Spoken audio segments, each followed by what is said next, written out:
Okay, dear students, welcome back. Today we are going to solve SCM December 24 question paper of your CMA final examination.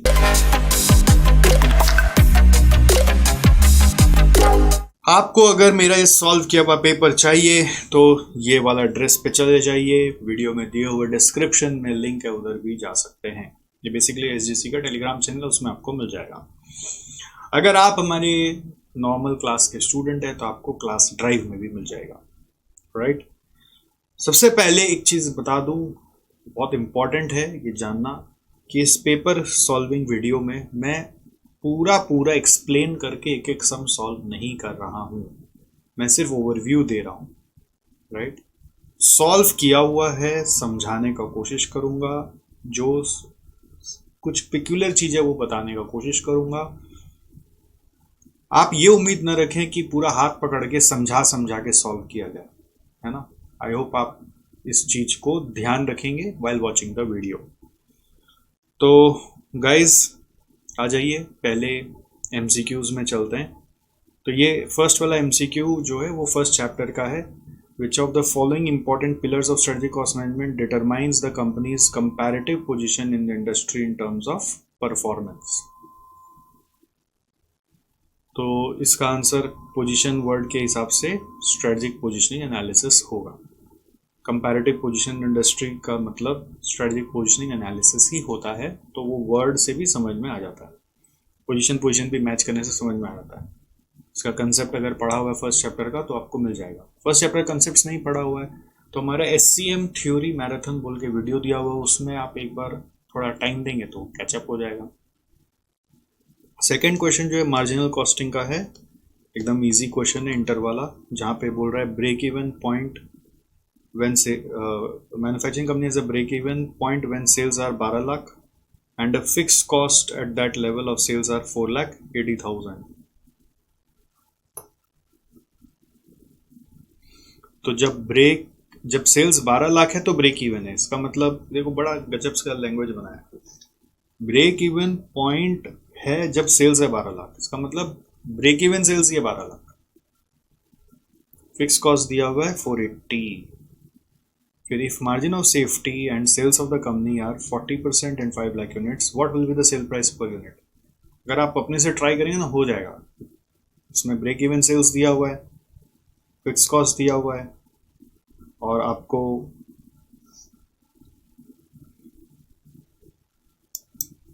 अगर break even sales का formula लगाने बोला जाए तो आप क्या बोलोगे? It is equal to fix cost by PV ratio.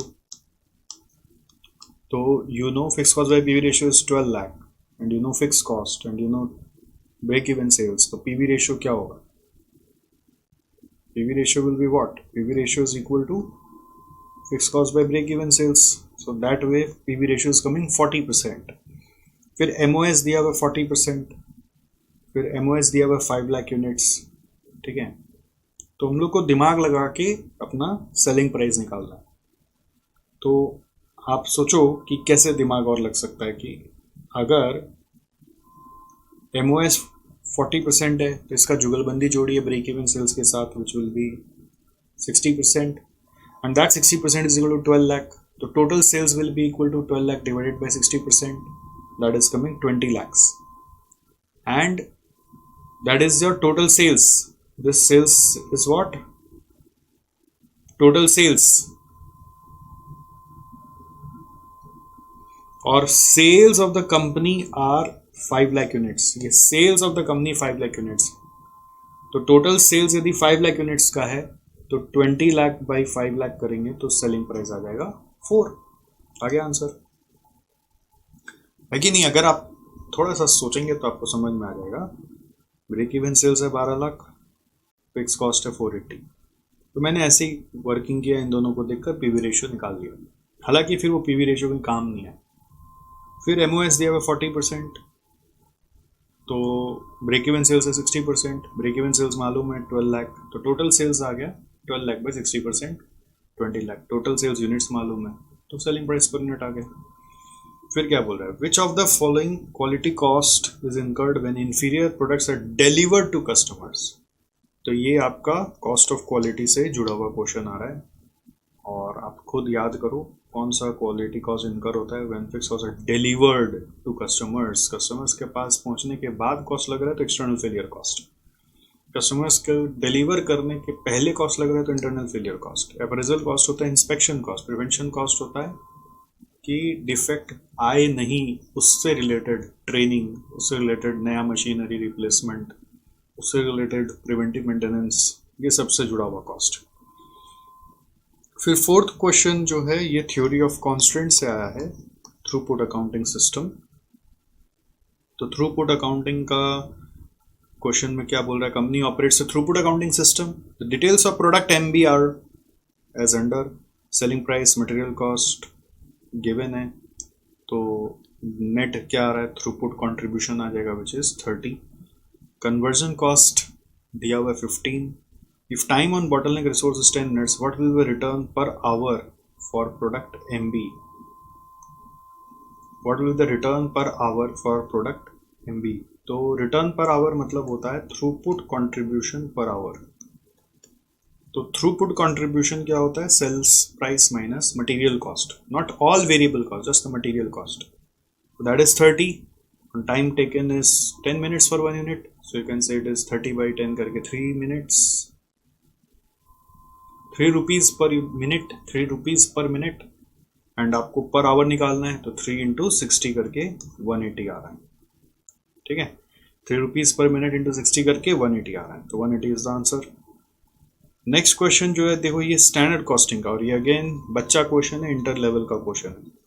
In a factory where standard costing system is followed, the production department consumed 1100 kgs of material at 8 rupees, resulting in material price variance of 2200 favorable and material usage variance of 1000 adverse, तो price variance usage variance दिया हुआ है, what is the standard material cost of actual production of X, तो आपको standard material cost पूछ रहा है, तो आपको दिया हुआ क्या है, actual cost दिया हुआ है 1100 into 8 करके 8800 आ जाएगा, price variance और usage variance को ऐड कर देंगे तो cost variance आ जाएगा, तो अगर आप इन दोनों को ऐड करेंगे तो cost variance कितना आएगा, it is coming 1200 favorable, और एक्चुअल कॉस्ट दिया हुआ 8800, तो इन दोनों के मदद से स्टैंडर्ड कॉस्ट आपको निकालने बोला जा रहा है।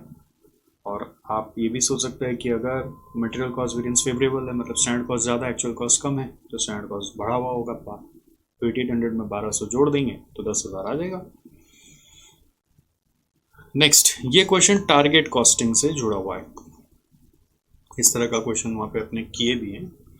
क्या बोल रहा है इसमें देखो, 120 units of semiconductors are required to be sold to earn a profit of 1 lakh in monopoly market, तो मोनोपोली मार्केट में कितना यूनिट्स, 120 यूनिट्स, तो कितना कंट्रीब्यूशन आएगा, कितना प्रॉफिट आएगा 1 लाख, फिर फिक्स कॉस्ट है 80,000, तो कंट्रीब्यूशन कितना आएगा 1,80,000, तो कंट्रीब्यूशन पर यूनिट क्या आ रहा है, डिवाइड करके निकाल लिया 1500, फिर बोल रहे the contribution in the monopoly market is as high as 3/4 of its variable cost, इस लाइन का मतलब समझ में आ जाता है तो सम्स हो जाता है, इस तरह का सम्स किया हुआ भी क्लास में, बट फिर भी ये वो लाइन ही इस सम का ट्रिक है।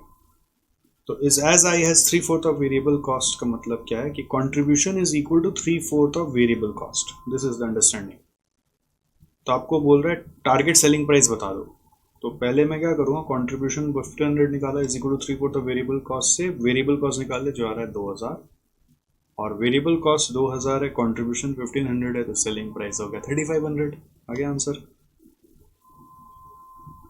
फिर ये देखो ये क्वेश्चन मैक्सिमा मिनिमा से आया है ना, इससे इस चैप्टर से एक ऑब्जेक्टिव जरूर आता है, तो बहुत लोग परहेज करते हैं, कैलकुलस हमको एकदम नहीं आता, तो उसका एक ऑब्जेक्टिव छूट जाएगा, तो बेसिक क्वेश्चन तो कर लो। तो एवरेज कॉस्ट फंक्शन मालूम है, मार्जिनल कॉस्ट अगर 23 है तो what will be the number of units, तो मार्जिनल कॉस्ट मालूम है, तो हम पहले मार्जिनल कॉस्ट निकाल के 23 से कोट कर लेंगे, तो एवरेज कॉस्ट से पहले हम टोटल कॉस्ट निकालेंगे which is equal to average cost into quantity. Total cost कैसा आएगा, जैसे एवरेज कॉस्ट जो भी दिया हुआ है इनटू एक्स कर देने से टोटल कॉस्ट आएगा, टोटल कॉस्ट कैसे आया, एवरेज कॉस्ट इनटू क्वांटिटी करके, और क्वांटिटी है हमारा एक्स, तो दिस इंटू एक्स किया तो आया 1/3 एक्स क्यूब, एक्स स्क्वायर और 8x, फिर मार्जिनल कॉस्ट निकाला, marginal cost is D D X of total cost, तो D D X of total cost करा तो 1/3 X cube plus X square plus 8x करके हमारा इसका डेरिवेटिव लेने से मार्जिनल कॉस्ट आएगा 1/3 इंटू एक्स क्यूब का डेरिवेटिव क्या होगा, 1/3 बार एक्स क्यूब का डेरिवेटिव 3x², 3x² और 1/3 कट के बच गया x², ये देखो। फिर x² का डेरिवेटिव होगा 2x, फिर 8x का डेरिवेटिव होगा 8, तो x² plus 2x plus 8 equals to 23 से इक्वेट करके सॉल्व कर दो। तो इसको जब सॉल्व किया तो एक वैल्यू आ रहा है, एक बार x का 3, एक का वैल्यू आ रहा है -5, तो क्वांटिटी नेगेटिव नहीं हो सकता, तो आंसर है 3, राइट। नेक्स्ट क्वेश्चन क्या बोल रहा है, let's pay attention. At KL company, cost of personnel department has always been charged to production department based upon number of employees. Recently, opinion gathered from the department managers indicate that number of new hires might be better predictor of personnel cost. Total personnel department costs are 2 lakh. बोल रहा है personal department का जो cost है वो अभी तक number of employees के हिसाब से अपोर्शन हो रहा था, but number of new hire के हिसाब से होना ज़्यादा उचित होता। तो एक्टिविटी बेस्ड कॉस्टिंग टाइप का क्वेश्चन है। फिर बोल रहा है, if number of new hire is considered the cost driver, what amount of cost will be allocated to department A. तो डिपार्टमेंट ए में कितना कॉस्ट एलोकेट होगा, तो नंबर ऑफ न्यू हायर्स अगर ड्राइवर है तो आपका ये 2 लाख रुपया इस रेशियो में तीनों में बटेगा। तो डिपार्टमेंट ए का क्या होगा, 2 लाख डिवाइड बाई 25 इंटू 8, तो इसका आंसर आ रहा है 64,000। That's it, easy. नेक्स्ट, ये आपका प्रोजेक्ट मैनेजमेंट पार्ट से आ गया क्वेश्चन। बोल रहा है टीओ और टीपी दिया हुआ है 4 and 16, तो वेरिएंस निकालो। तो वेरिएंस कैसे आता है, टीपी माइनस टीओ बाई 6 का स्क्वायर, तो टीपी माइनस टीओ बाई 6 का स्क्वायर किया तो आंसर आ रहा है 4। फिर नेक्स्ट, ये फिर से आपका सीपीएम पर्ट से आ गया क्वेश्चन। सीपीएम पर्ट से आया, ये वाला आपका क्रैशिंग से आया, ठीक है। सीपीएम एंड पर्ट चैप्टर से क्रैशिंग का क्वेश्चन है। सो बोल रहा है normal duration and normal cost of activity are 12 days and 400, ठीक है। The cost slope is 80 per day. तो how to find cost slope, how to find cost slope,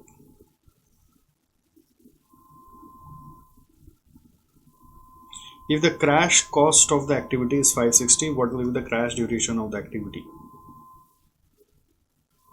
तो आपको कॉस्ट स्लोप दिया हुआ है, क्रैश कॉस्ट दिया हुआ है, क्रैश ड्यूरेशन निकालना है। पहले पता होना चाहिए कॉस्ट स्लोप कैसे आता है। कॉस्ट स्लोप आता है change in cost by change in duration.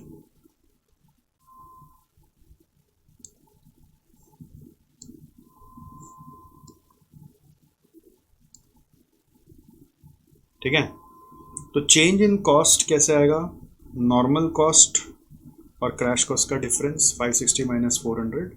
Change in duration is normal duration minus crash duration. तो क्रैश ड्यूरेशन निकालना है तो उसको हमने एक्स मान के सॉल्व कर दिया, एक्स का वैल्यू आ रहा है 10, इजी। फिर ये which is not a spreadsheet, तो ये आपका डेटा एनालिटिक्स का जो चैप्टर है उससे क्वेश्चन आया है, तो इसका आंसर है ई व्यूज। सब में ना मिस्टेक हो जाता है बोलकर, इसको मैंने सर्कल किया हुआ है कि ये इतना सीधा थ्योरी हम लोग कई बार पढ़े हुए ही नहीं होते। फिर hash script ends is related to which type of programming language, ये भी अगेन डेटा एनालिटिक्स के आ गया एक और क्वेश्चन, तो वो पाइथन से जुड़ा हुआ है। अब ये सब कहाँ पे था, ये सब इंस्टीट्यूट मैट में था। अगर आप ठीक से इंस्टीट्यूट मैट का क्वेश्चन को पढ़ते तो आपको मिल जाता। नेक्स्ट क्वेश्चन आप देखिए क्या बोल रहा है, ये लर्निंग कर्व से आया। Lonax Limited is a manufacturing company and has developed a new product and just completed manufacture of first 16 units of the product. If the first unit took 6 hours and the first 16 units together took 62.9856 hours to produce, what is the learning curve rate? तो हमने इसको table में डाला, 1 2 4 8 16 में double करके आ रहा है, और पहला का 6 है तो दूसरे का क्या रहा होगा, लर्निंग रेट से मल्टीप्लाई करते रहेंगे हम। 6 इंटू लर्निंग रेट, मान लो लर्निंग रेट इज आर, फिर नेक्स्ट में क्या होगा आर स्क्वायर, फिर थर्ड आर क्यूब, फिर आर 4, राइट। तो 6 into R to the power 4, 6 into R to the power 4, ठीक है, is the hour per unit for first 16 units. Alright, और मेरा फर्स्ट 16 यूनिट्स का टोटल मालूम है. अगर टोटल 62.9856 है तो फर्स्ट 16 यूनिट का ये टोटल है, तो पर यूनिट क्या होगा, एवरेज पर यूनिट क्या होगा, ये होगा 62.9856 डिवाइडेड बाई 16 इक्वल टू 3.9366. 3.9366 आ रहा है. And this 3.9366 is nothing but equal to 6 into r to the power 4. 6 into r to the power 4. Okay. So based on this we can say r का value is coming as, अगर आप इसको solve करोगे 6 into r to the power 4 is equal to this, तो r to the power 4 is equal to क्या होगा, r to the power 4 is equal to 3.9366 divided by 6. तो r का value कैसे आएगा, तो पावर 4 हटाने के लिए क्या करना पड़ता है पता है, 2 टाइम्स स्क्वायर रूट. एक बार स्क्वायर रूट करेंगे तो पावर में हाफ होता है, 2 बार स्क्वायर रूट करेंगे तो पावर में 1/4 होता है. तो 2 times square root of 3.9366 divided by 6. समझ गया क्या, 2 times square root of 3.9366 by 6. अगर आप इसको सॉल्व करोगे तो 90% आ रहा है. 90% इज द आंसर. फिर देखो ये फोरकास्टिंग से आ गया. फोरकास्टिंग से भी ये कॉन्सेप्चुअल क्वेश्चन आया. In simple exponential smoothing forecast to give higher weightage to recent demand information the smoothing constant must be close to, answer is 1. Smoothing constant जो होता है ना वो 1 या 0 होता है. तो अगर रीसेंट वाले को ज़्यादा वेट देना है तो कांस्टेंट का वैल्यू 1 होना चाहिए. ओके. नेक्स्ट ये सिमुलेशन का थ्योरी से बना के दिया. ये भी अच्छा क्वेश्चन है, ये करा नहीं जाता. Children's park in a city with various signals and crossing is the simulated model of city traffic. This is a type of analog simulation. Analog simulation मतलब होता है एक ऐसा सिमुलेशन जिसमें एक सिनेरियो बनाकर, सिमिलर रियल वर्ल्ड सिनेरियो बनाकर, एक डेमो सेट बनाकर कोई चीज़ सिमुलेट किया जाता है, फ्यूचर का प्रेडिक्ट किया जाता है कि ये चीज़ कैसे बिहेव करेगा. पढ़ते हम लोग मोंटे कार्लो सिमुलेशन है, बट थ्योरी में एनालॉग सिमुलेशन भी इंस्ट्रूमेंट में दिया हुआ है. तो अगर आप इसको ठीक से एनालाइज करोगे तो आप कहाँ कहाँ फंस सकते थे. मेरे को लगता है यहाँ फंस सकते थे, एक्सपोनेंशियल स्मूथिंग में फंस सकते थे, डेटा एनालिटिक्स में फंस जाते 3, इसमें फंस जाते 4. ठीक है. और बाकी फंसने वाला जो क्वेश्चन है वो मुझे ऐसा और कुछ अभी दिख नहीं रहा है. मुझे लगता है ये 4 क्वेश्चन में फंस सकते थे, है ना. तो इस सब के लिए भी प्रिपरेशन करना है. आप ये नहीं कि हाँ तो 4 पे फंस जाते 11 तो हो जाता, ऐसा नहीं. आपको एमसीक्यू में ना कोशिश करना है कि 15 में 13 राइट हो, तब आपका एक प्रिपरेशन अच्छा माना जाएगा. तो उसके लिए एक्स्ट्रा एफर्ट मानना पड़ता है. कैसे, इंस्टीट्यूट मैथ में हर चैप्टर में, भले वो चैप्टर आपने पढ़ा हो या ना पढ़ा हो, जो भी एमसीक्यूज दिया हुआ है उसको अच्छे से याद कर लेना. याद कर लेना है, खाली एक बार करने से नहीं होगा. उसको 3-4 बार करके उसका हर सवाल का जवाब याद होना चाहिए, समझा हुआ भी होना चाहिए. मतलब समझा हुआ के हिसाब से याद हो तो अच्छा है. Right. I hope this idea is clear to you. Next आते हैं अपने सेक्शन बी में, जिसमें आपको बोल रहा है आंसर यानी 5 क्वेश्चंस. तो फर्स्ट क्वेश्चन जो आया है ये डिसीजन मेकिंग का आया है, which is the full 14 mark question. तो ये क्वेश्चन एक तरह से मेक और बाय का मिलाया हुआ क्वेश्चन है. ठीक है. तो मेक, बाय और एक्सपोर्ट ऑर्डर का मिला के क्वेश्चन है. तो ये अच्छा क्वेश्चन है ना. ये बहुत पुराना टाइम पे पहले क्वेश्चन आया हुआ है. आप लोग के लिए हो सकता है ये कुछ नया हो, बट मेरे लिए नया नहीं था कि मैंने सारे पुराने दूर दूर तक किए हुए बोलकर. अब एग्ज़ाम में यदि ऐसा कुछ हो जाए कि आप जो किए हैं उसमें से नहीं आया, कोई नया आ गया, तो उसको एक बार ऑप्शन में साइड करेंगे, जो आता है पहले वो करेंगे, फिर लास्ट में आके आपको याद होगा, तोड़ तोड़ के पढ़ते पढ़ते जो वर्किंग होगा वो करते चलेंगे, जितना राइट होगा राइट होगा। तो ये क्वेश्चन में क्या बोल रहा है, green sign is a cement manufacturing company which produces 50 grade cement for which the company has assured market the output for 2024 has been budgeted at 1,80,000 units at 90% capacity utilization। 1,80,000 units का 90% capacity utilisation के हिसाब से अभी production चल रहा है। तो एक तरह से बोल सकते हैं 100% कैपेसिटी मतलब 2 लाख यूनिट्स। तो जैसे क्वेश्चन पढ़ते हैं और पता चल गया कि ये करना ही है, तो आप क्वेश्चन पढ़ते पढ़ते नोट नंबर 1 ये बना दोगे, note number 1। That's how new questions are attempted. The cost sheet based on output per unit is as follows।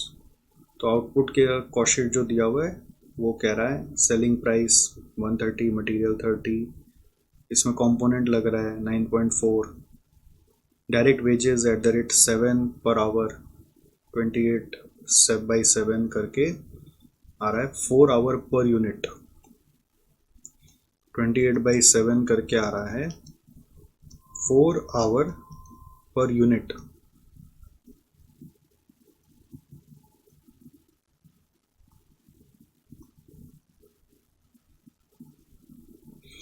फिर फैक्ट्री ओवरहेड्स लिखा हुआ 50% फिक्स्ड, तो वेरिएबल वाला पार्ट कितना हो गया 50% विच इज 12।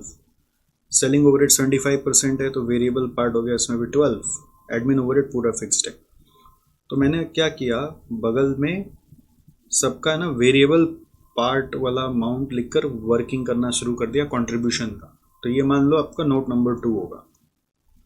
तो नोट नंबर 2 क्या किया, 50 ग्रेड का कंट्रीब्यूशन एनालिसिस चालू कर दिया।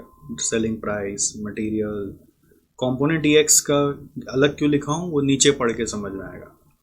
फिर वेजेस का 28 लिखा, इसका 12 लिखा, इसका 12 लिखा, इसका कुछ नहीं लिखा। ठीक है, अब नॉर्मली कंपोनेंट्स देख के तो ऐसा लगता है कि पूरा का पूरा वेरिएबल ही होगा, बट वो नीचे पढ़ के समझ में आएगा कि पूरा 9.4 वेरिएबल नहीं है। ठीक है, फिर factory overheads are applied on the basis of labour hours. तो फैक्ट्री ओवरहेड को बोल सकते हैं it's connected with labour hours, इसलिए लेबर आवर पर यूनिट निकाल लिया 4 आवर्स। फिर बोले to utilise idle capacity and to improve profitability of the company the following proposal was put up before the board of directors for consideration.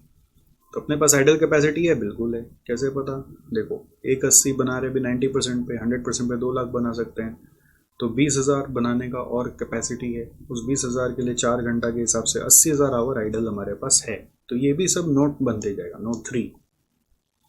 ठीक है, फिर offer क्या है, पहला ऑफर आया है कि एक्सपोर्ट करेंगे। An order has been received from abroad for 6,000 units of 53 grade cement at 175 per unit. तो सेलिंग प्राइस क्या है, 175 है। Order has been received from abroad for 6,000 units.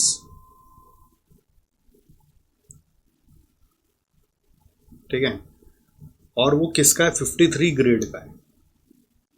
उसके लिए फिर क्या बोल रहा है, मटेरियल है 56 का, लेबर है 10 hours, selling and distribution overhead applicable are 14 and variable factory overheads are chargeable on the base of labour hours. तो इसका भी वर्किंग करना पड़ेगा। That will be say note number 4, जिसमें हम इसका कंट्रीब्यूशन निकाल रहे हैं। सेलिंग प्राइस लिख दिया 175 जो यहाँ पे दिया हुआ है, मटेरियल लिख दिया 56, फिर लेबर आवर्स 10 है, तो लेबर का कॉस्ट क्या होगा 10 × 7 करके 70 डाल दिया। फिर वेरिएबल फैक्ट्री ओवरहेड बोल रहा है लेबर आवर्स के हिसाब से, तो लेबर आवर्स के हिसाब से अगर चलें तो जब 4 घंटा था तो 12 रुपया था, तो 12/4 करके 3 रुपया पर आवर आया, तो 10 घंटे का 30 रुपया डाल दिया। फिर सेलिंग का 14 बोल दिया नीचे में, तो वो डाल दिया। एडमिन का कुछ नहीं देना है। तो ये कंट्रीब्यूशन पूरा आ गया, राइट, नोट 4 हो गया। फिर बोल रहे हैं इसका 6,000 यूनिट बनाना है, तो आवर रिक्वायर्ड कितना होगा, 10 घंटा के हिसाब से 60,000, और अपने पास आइडल कैपेसिटी 80,000 का है, तो आराम से इस ऑफर को कंप्लीट कर सकते हैं। फिर क्या बोल रहे हैं, the company at present manufactures component EX। Company at present इस कंपोनेंट को मैन्युफैक्चर करता है, 1 unit of which is required for each unit of product 50 grade cement. तो एक पे एक लगता है, मतलब अगर हम 180 बना रहे हैं तो 180 अभी कंपोनेंट EH भी बना रहे हैं। The cost details for 15,000 units of EX are as follows. 15,000 का क्यों बोल रहा है? क्योंकि देखो ये 1,80,000 जो है ना एक्चुअली एनुअल है, तो 15,000 कब आ रहा होगा, डिवाइड बाई 12 करके आ रहा होगा, तो मंथली का डिटेल दे दिया, कोई फ़र्क नहीं पड़ता। तो मटेरियल, लेबर, वेरिएबल ओवरहेड, ये 3 वेरिएबल है। फिक्स्ड ओवरहेड जो है उसको इग्नोर मारना है, उसको अपने कंसिडर नहीं करेंगे। तो मैंने इससे पर यूनिट निकाला 2, 3.5, 1.7 फॉर 15,000 यूनिट्स है, तो डिवाइड कर करके तो 7.2 आया। तो ये 7.2 हम लोग यहाँ पे डाल दिए, ठीक है, और इससे भी फिर इसका कंट्रीब्यूशन निकाल दिया। तो एक तरह से ये नोट नंबर 5 हो गया, तो ये नोट नंबर 5 को वापस चेंज किया होगा, मॉडिफाई होगा। मान लो अगर हमको पहले से ही करना होता तो हम 9.4 यहाँ पे लिखते और फिर उसके बाद यहाँ पे नोट 5 में ये देखकर फिर से ऊपर जाके चेंज करते। तो ये कंपोनेंट बाजार में मिल रहा है @7.9, तो अगर घर पे 7.2 कॉस्ट है और बाजार में 7.9 मिल रहा है तो हम मेक ही प्रेफर करेंगे। तो क्वेश्चन क्या बोल रहा है, prepare a statement showing profitability of the company as envisaged in the budget. अगर हम अभी जैसा चल रहा है वैसे ही चलाएं, तो बजट ये चल रहा है, बजट में हम लोगों का 1,80,000 यूनिट्स हम लोग बना रहे हैं खाली 50 ग्रेड का, तो उससे प्रॉफिट क्या आएगा। तो कंट्रीब्यूशन आपको मालूम है 40.8 आ रहा है, इंटू 1,80,000 कर दीजिए, और लेस जितना फिक्स कॉस्ट है, एक यहाँ पे फिक्स कॉस्ट है, एक यहाँ पे फिक्स कॉस्ट है, एक यहाँ पे फिक्स कॉस्ट है, और एक ये कंपोनेंट में भी फिक्स कॉस्ट है। तो ये देखिए मैंने किया होगा, कंट्रीब्यूशन 40.8 इंटू 180 किया, और 1, 2, 3, 4 जगह फिक्स कॉस्ट है, उसका फिगर निकाल दिया, तो नेट प्रॉफिट आ गया। समझ में आ रहा है? खुद से खटेंगे तब समझ में आएगा ज़्यादा। सेकंड क्या बोल रहा है, evaluate the export order and state whether it is acceptable और नॉट। तो एक्सपोर्ट ऑर्डर 53 ग्रेड का है, उसका प्रॉफिट 5 रुपये करके आ ही रहा है, कंट्रीब्यूशन आ रहा है, एक्स्ट्रा कंट्रीब्यूशन आ रहा है, तो अच्छा ही। 5 इंटू टोटल 6,000 यूनिट्स है, तो 30,000 एक्स्ट्रा आएगा, बिल्कुल एक्सेप्ट होना चाहिए, और आइडल कैपेसिटी से भी एब्जॉर्ब हो जा रहा है, तो ऑफर एक्सेप्टेबल है 30,000। और कैपेसिटी चेक भी करना है कि विद इन 80,000 है, इसलिए ये एक्सेप्टेबल है, कुछ अलग से हम लोगों को आवर्स सेक्रीफाइस नहीं करना पड़ेगा इस ऑफर के लिए। थर्ड सवाल क्या है, make an appraisal to manufacture EX and state whether it should be manufactured और purchase from the market, assume no alternative use of spare capacities available. तो ये तो हो गया था, मेक और बाय 7.2 और 7.9 वर्किंग करके दिखाना है, तो आप बोलेंगे मेक करना है, हो गया, सम ओवर। बताओ 14 मार्क पॉकेट में आ गया। तो ये कब मिल सकता है 14 मार्क, जब आप क्वेश्चन को देख के घबराएं नहीं और पेशेंटली ब्रेक डाउन कर करके सॉल्व करें, राइट।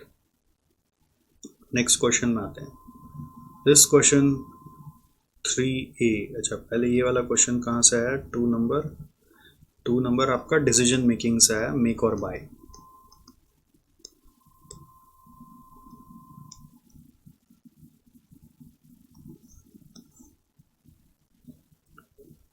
नेक्स्ट 3A, ये ट्रांसफर प्राइसिंग का है।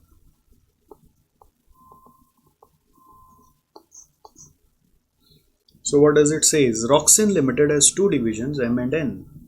M manufactures A15 which it sells in outside market, as well as to division N which process it to product Z25. And manager of division N has expressed the opinion that transfer price is too high.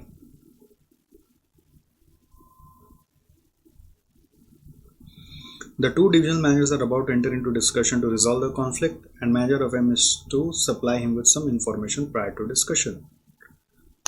तो company है, उसका 2 division है, M and, और M बाजार में भी बेचता है, ट्रांसफ़र भी करता है, और दूसरे वाले डिवीजन को ट्रांसफ़र प्राइस हाई लग रहा है।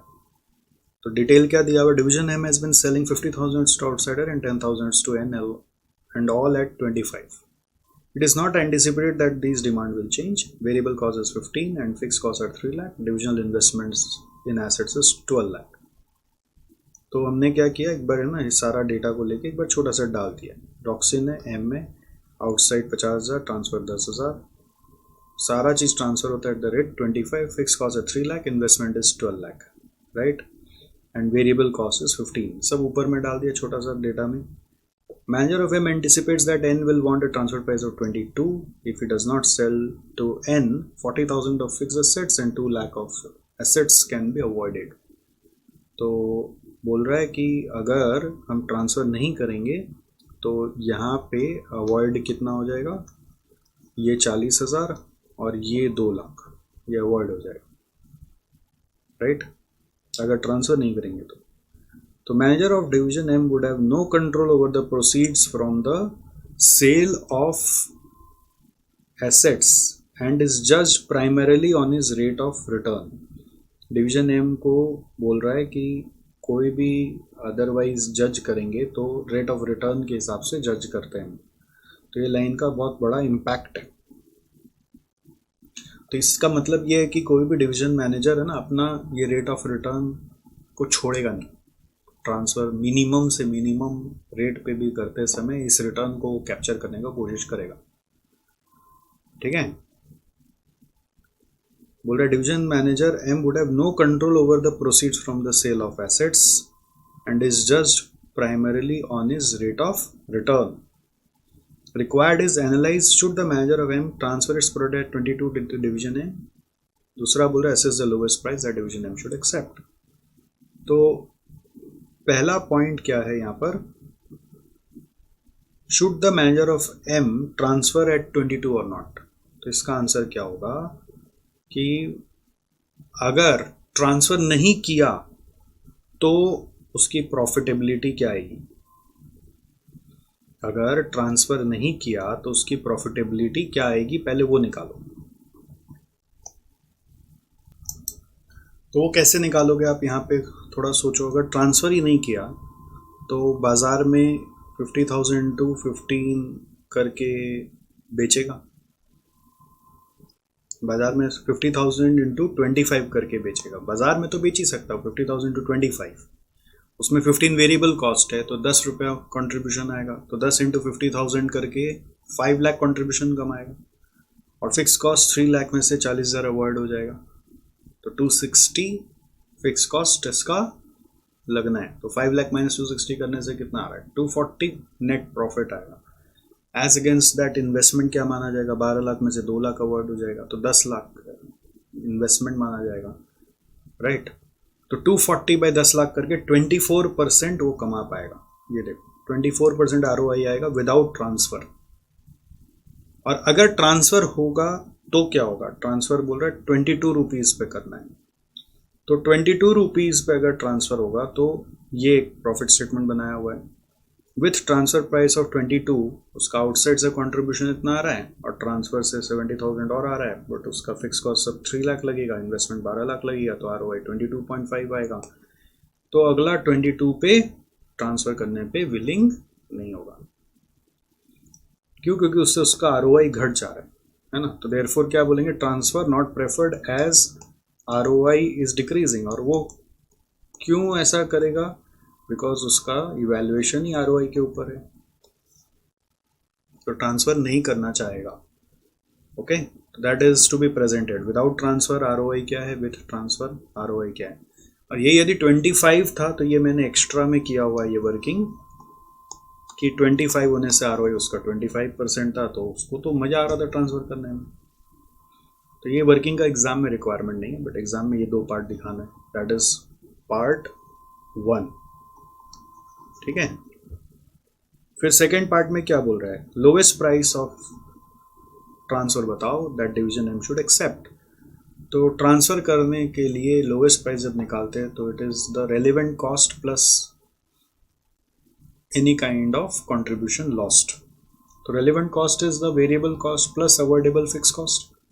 तो वेरिएबल कॉस्ट है 15, अवॉइडेबल फिक्स कॉस्ट है 40,000, तो 15 लगेगा प्लस 40,000 लगेगा, दैट इज 4. तो 19 rupees cost due to the transfer आ रहा है. बट इसके साथ एक नया चीज़ ऐड करना है विच इज़ जो अवॉइडेबल एसेट्स है. अवॉइडेबल एसेट्स है 2 लाख का. अवॉइडेबल एसेट्स है 2 लाख का मतलब those are the assets that are specifically required for transfer. These are avoidable means therefore these are specifically required for transfer purpose. तो जैसे आप वेरिएबल कॉस्ट जोड़े रेलेवेंट कॉस्ट बोलकर, अवॉइडेबल फिक्स कॉस्ट जोड़े कि ये स्पेसिफिकली ट्रांसफर का cost है, वैसे ये स्पेसिफिक एसेट है जो ट्रांसफर का एसेट है, तो उसके ऊपर contribution lost which is you can say rate of return on specific assets जो उसका मिनिमम रिटर्न है, वो क्या रेट से होगा, जो उसका मिनिमम डिजायर्ड रिटर्न है विदाउट ट्रांसफर, बिना ट्रांसफर किए वो 24% एसेट्स पे कमा रहा है, तो ट्रांसफर्ड एसेट्स पे भी वो मिनिमम रेट ऑफ रिटर्न 24% कमाना चाहेगा ऑन 2 लाख डिवाइडेड बाय, अगर आप टोटल यूनिट्स 10,000 कर दें तो ये आएगा 4.8, so that minimum transfer price will be 23.8 and this part was unique. यहाँ पे आपका मिस्टेक होगा, एग्जाम में आप क्लिक नहीं करा पाएंगे कि इस 2 लाख का क्या करना है। ये तब आता है इम्पैक्ट जब इस चीज के बारे में बोल रहा हूँ। सर अब ऐसा हम लोग का किया हुआ नहीं है, अब एग्जाम में आ जाए तो जितना किया हुआ है उतना के हिसाब से करके आएंगे ना, जो स्टेप मार्किंग मिलना मिलेगा। फर्स्ट पार्ट तो सही करते हैं, क्लियर है। नेक्स्ट ये वाला डिसीजन मेकिंग का फिर से क्वेश्चन है, अंडर अनसर्टेनिटी, बहुत इजी वाला क्वेश्चन है, एकदम आंख बंद करके करने वाला क्वेश्चन है। इसमें क्या होता है, सेल प्राइस है, वेरिएबल कॉस्ट है, फिक्स कॉस्ट है, और आपको बोल रहा है सेल्स फोरकास्ट दिया हुआ विद प्रोबेबिलिटी, 15,000 के लिए प्रोबेबिलिटी, 20,000 के लिए, 25 के लिए, 30 के लिए, 35 के लिए, 40 के लिए, 45 के लिए। बोल रहे एनालाइज करो ब्रेक इवन क्वांटिटी।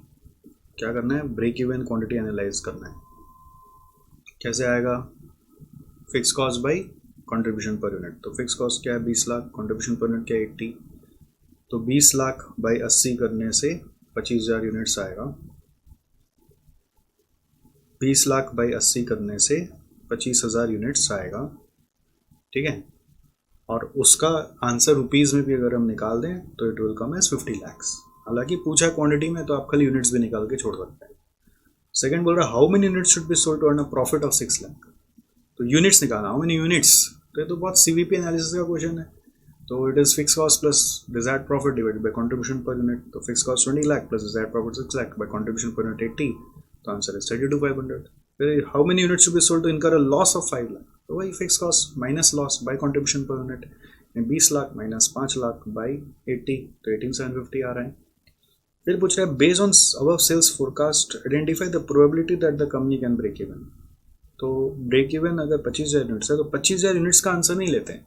इसका यही ट्रिक है कि आप जो आंसर लेते हैं वो 25,000 यूनिट्स या उससे ज़्यादा का लेते हैं, क्योंकि अगर हम उससे ज़्यादा भी बेचेंगे तो भी तो ब्रेक इवन कर जाएंगे। तो आप ये वाला ये वाला ये वाला ये वाला ये वाला सबका प्रोबेबिलिटी जोड़ दोगे तो it will total come as 80%। Probability of sales greater than 25,000 units, greater than equal to 25,000 units लेना है, नॉट जस्ट इक्वल टू 25,000 लेना है। ये इस सम का ट्रिक होता है। Analyse the probability of achieving sales volume involve in part 2। तो पार्ट 2 में earn a profit of 6 lakh के लिए यूनिट्स है 32,500, तो इसकी प्रोबेबिलिटी पूछ रहा है। तो it will be again probability of sales greater than equal to 32,500. If you are able to sell 32,500 then you will achieve, and if you are able to sell more than 32,500 then also you will achieve. So probability greater than equal to 32,500 is equal to 40%. ठीक है, कैसे आ रहा है 40%? तो 32,500 से ज़्यादा जो है वो कौन कौन सा है, 32,500 से ज़्यादा कौन कौन सा है, ग्रेटर देन इक्वल टू 32,500, तो ये 35,000 है, 50% होगा, ये 40 नहीं होगा 50 होगा। देखो 30 10 10 है ना। 32,500 से ज़्यादा कौन कौन सा है, ये तीनों है। फिर जब बोल रहा है इसका प्रोबेबिलिटी बताओ, लॉस होने का प्रोबेबिलिटी, तो लॉस होने का प्रोबेबिलिटी में एक नया चीज़ होता है कि यू विल टेक जो भी यहाँ पे यूनिट्स आया वो, बट और उससे लेसर, उस अगर इससे ज़्यादा यूनिट्स होने लगेगा तो लॉस नहीं होगा ना, इससे कम यूनिट्स होगा तो लॉस होगा। तो यहाँ पे लेस देन इक्वल टू 18,750 लेना है। तो 18,750 से लेसर में ये दोनों है, नहीं ये दोनों नहीं, एक ही तो है। 20,000 तो 18,750 से बड़ा हो गया तो उसमें वो लॉस नहीं होगा, तो उससे नीचे वाला लेना है। That is the answer 10%। ठीक है, तो बस इसमें ऑब्जर्वेशन से ही आंसर निकालना है। तो ऐसे सम्स में पहले जो एग्जैक्ट यूनिट्स है वो निकाल लेते हैं और फिर ग्रेटर देन लेस देन का थ्योरी यूज करते हैं। लॉसेस में लेस देन इक्वल टू और प्रॉफिट्स या ब्रेक इवन में ग्रेटर देन इक्वल टू। हो गया, इजी। नेक्स्ट ये वाला जो क्वेश्चन है ये भी थोड़ा आसान सा क्वेश्चन है, ये एक्टिविटी बेस्ड कॉस्टिंग से आया है। 4A क्या कह रहा है देखो, Antox Limited is producing a product in 10 batches, each of 15,000 units in a year and incurring following overheads thereon. So you have material procurement, maintenance, setup, quality control. There are 4 activities whose costs are given. Prime costs for the year amounted to this. Okay, the company is currently using the method of absorbing overheads on the basis of prime cost. तो अभी जितना overheads है वो prime cost के हिसाब से absorb होता है। तो मैंने इसको इससे डिवाइड किया तो 17.18% आ रहा है। Now it wants to shift to activity based costing. Information relevant to activity drivers are as under. को purchase drive, order, maintenance hour, setup, inspection दिया हुआ, उसका वॉल्यूम दिया हुआ। Company has produce a batch of 15,000 units and incurred 26, 38,700 and 375,200 on material and wages respectively. तो material और wages का amount दिया हुआ है यहाँ पे, जो प्राइम कॉस्ट निकालने में हेल्प करेगा, और यूसेज ऑफ एक्टिविटी का डिटेल दिया हुआ है। क्वेश्चन कह रहा है पहले cost per unit on absorption costing निकालो, फिर कॉस्ट ड्राइवर रेट निकालो, फिर cost per unit on ABC निकालो। इंटर वाला क्वेश्चन है, तो cost of product per unit कैसे आएगा? एब्जॉर्प्शन कॉस्टिंग के हिसाब से। एब्जॉर्प्शन कॉस्टिंग के हिसाब से आपको प्राइम कॉस्ट दिया हुआ है, कैसे? ये रहा मटेरियल का अमाउंट, ये रहा वेजेस का अमाउंट, तो प्राइम कॉस्ट आ गया, दोनों को ऐड किया, डिवाइड बाय 15,000 किया तो कॉस्ट पर यूनिट आ गया। फिर ओवरहेड्स लेना है and it is going to come on the basis of this and this को डिवाइड करके एक परसेंट आया, ये नोट 1 बनेगा ओवरहेड एब्जॉर्प्शन रेट बोलकर, which is 17.18% of prime cost. तो ये 17.18% इसका हमने यहाँ डाल दिया, तो टोटल कॉस्ट आ गया। अब कॉस्ट ड्राइवर रेट निकालना है, तो अपने को हर एक्टिविटी वाइज ड्राइवर्स का टोटल पता है, उससे रेट निकाल लो।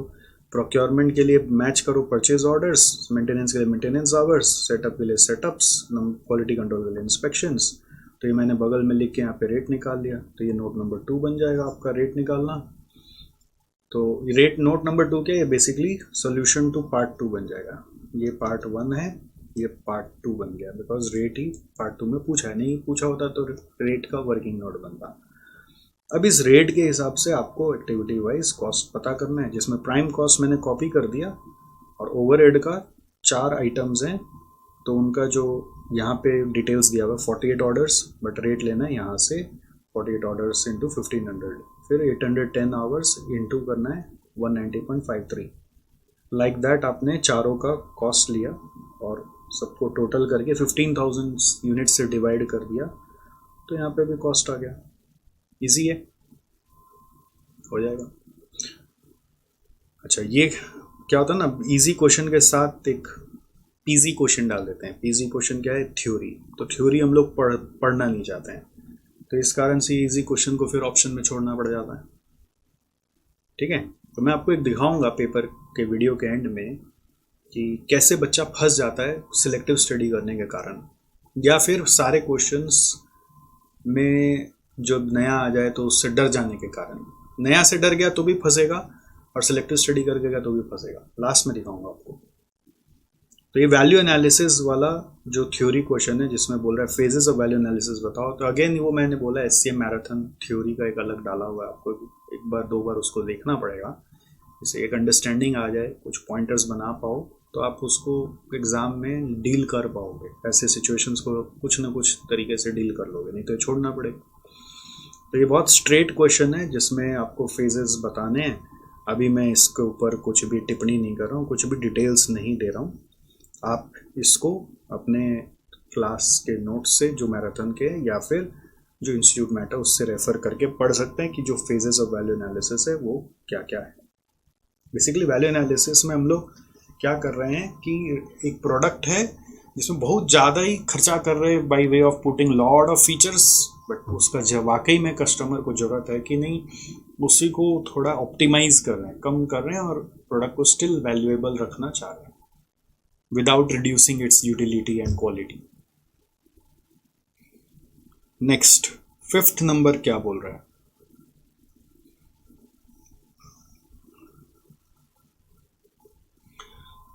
फिफ्थ नंबर आपका स्टैंडर्ड कॉस्टिंग का क्वेश्चन है।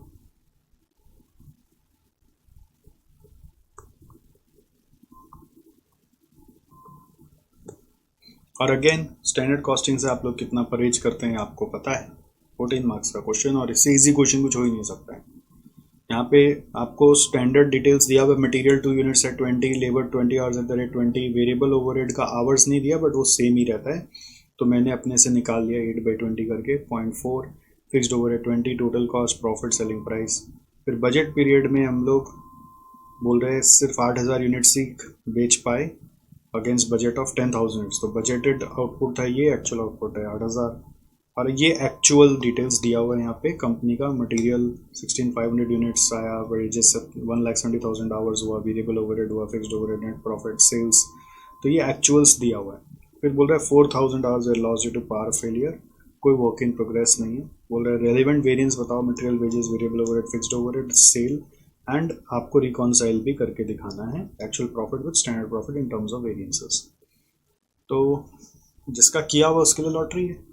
मैंने यहाँ पे पूरा सॉल्व कर दिया है अपने मेथड से, जैसे अपने क्लास में करते हैं। पहले कॉस्ट कार्ड बनाया, आप देख पा रहे हैं मटेरियल, लेबर, वेरिएबल ओवरहेड डाला। लेबर में मैंने प्रोडक्टिव टाइम और आइडल टाइम ब्रेकअप कर दिया। 170 टोटल आवर्स था, उसमें से 4,000 आइडल है, तो प्रोडक्टिव आवर्स 166 रहा होगा।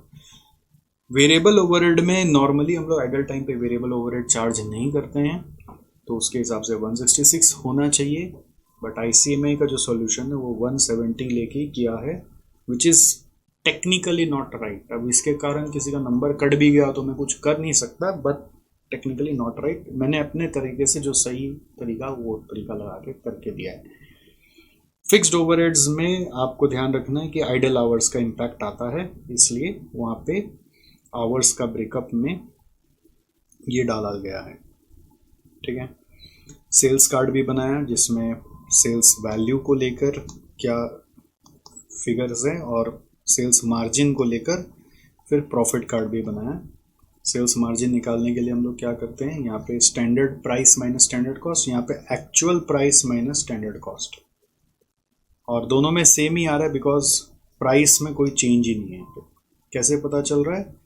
स्टैंडर्ड प्राइस यहाँ पे 140 और एक्चुअल प्राइस इन दोनों को डिवाइड करके देखेंगे तो यहाँ पे भी 140 आ रहा है, तो इसलिए ये दोनों में कोई डिफरेंस ही नहीं आया। तो वेरिएंस निकालना है तो मटेरियल का मैंने थोड़ा शॉर्टकट मारा है, मतलब MCV छोड़ दिया, वो आपके लिए छोड़ दिया बेसिकली, वो आप अपने आप निकाल सकते हैं। और ये सब मैं निकालने के भी कुछ वर्किंग समझा नहीं रहा हूँ, आई होप आप समझ गए होंगे क्योंकि ये सब बेसिक है, इंटर से पढ़ते हुए आ रहे हैं। लेबर में एक आइडल टाइम वेरिएंस आ गया, LCV आप अपने आप निकाल सकते हैं। वेरिएबल ओवरहेड वेरिएंस में एक्सपेंडिचर एफिशिएंसी निकाला, बट अभी मैंने यहाँ पे क्या कर दिया, ICMA के हिसाब से कर दिया, ICMA के हिसाब से ही कर दिया। यानी आप देखो यहाँ पे जो टोटल आवर्स है वो 170 लेके किया, ठीक है। अगर मैं 166 लेके किया होता यहाँ पर तो वो मेरे हिसाब से होता। मैंने पंगा अभी क्यों नहीं लिया, क्योंकि आप लोग बाद में आंसर्स मिलाओगे, फिर बोले मैच नहीं हो रहा है, मैच नहीं हो रहा है, हल्ला करोगे। सर अगर 166 से करके आए तो फिर ओवरऑल सब टैली तो हो जाएगा, बट क्या बताओ नंबर काट ले फिर आपको आदमी, आई कांट हेल्प इट। फिर फिक्स्ड ओवरहेड वेरिएंस का एक्सपेंडिचर और वॉल्यूम, फिक्स्ड ओवरहेड वेरिएंस का एक्सपेंडिचर और वॉल्यूम हमने कैलकुलेट कर दिया। हालांकि आप फर्दर कैलकुलेट कर सकते हो फिक्स्ड ओवरहेड का कैपेसिटी वेरिएंस, अगर वो निकालेंगे तो कितना होगा मैं बता देता हूँ, वो होगा 170 minus 2 lakh, 170 minus 2 lakh into 2 lakh by 2 lakh into 2 lakh by 2 lakh. ठीक है। अगर हम फिक्स्ड ओवरहेड की एफिशिएंसी वेरिएंस निकाले तो वो क्या होगी,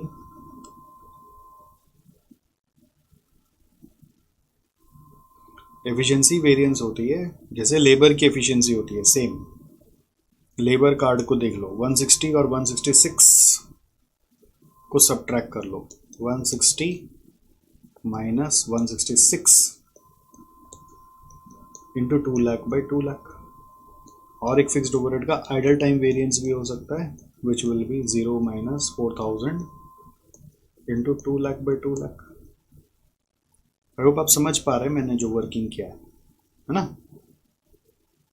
मैं आंसर नहीं निकाल रहा हूँ, बस एक निकाल के छोड़ दिया। कॉस्ट वेरिएंस आप निकाल ही सकते हो अपने आप, तो जो निकाल सकते हो मैंने उधर दिमाग नहीं लगाया, I have just left for you.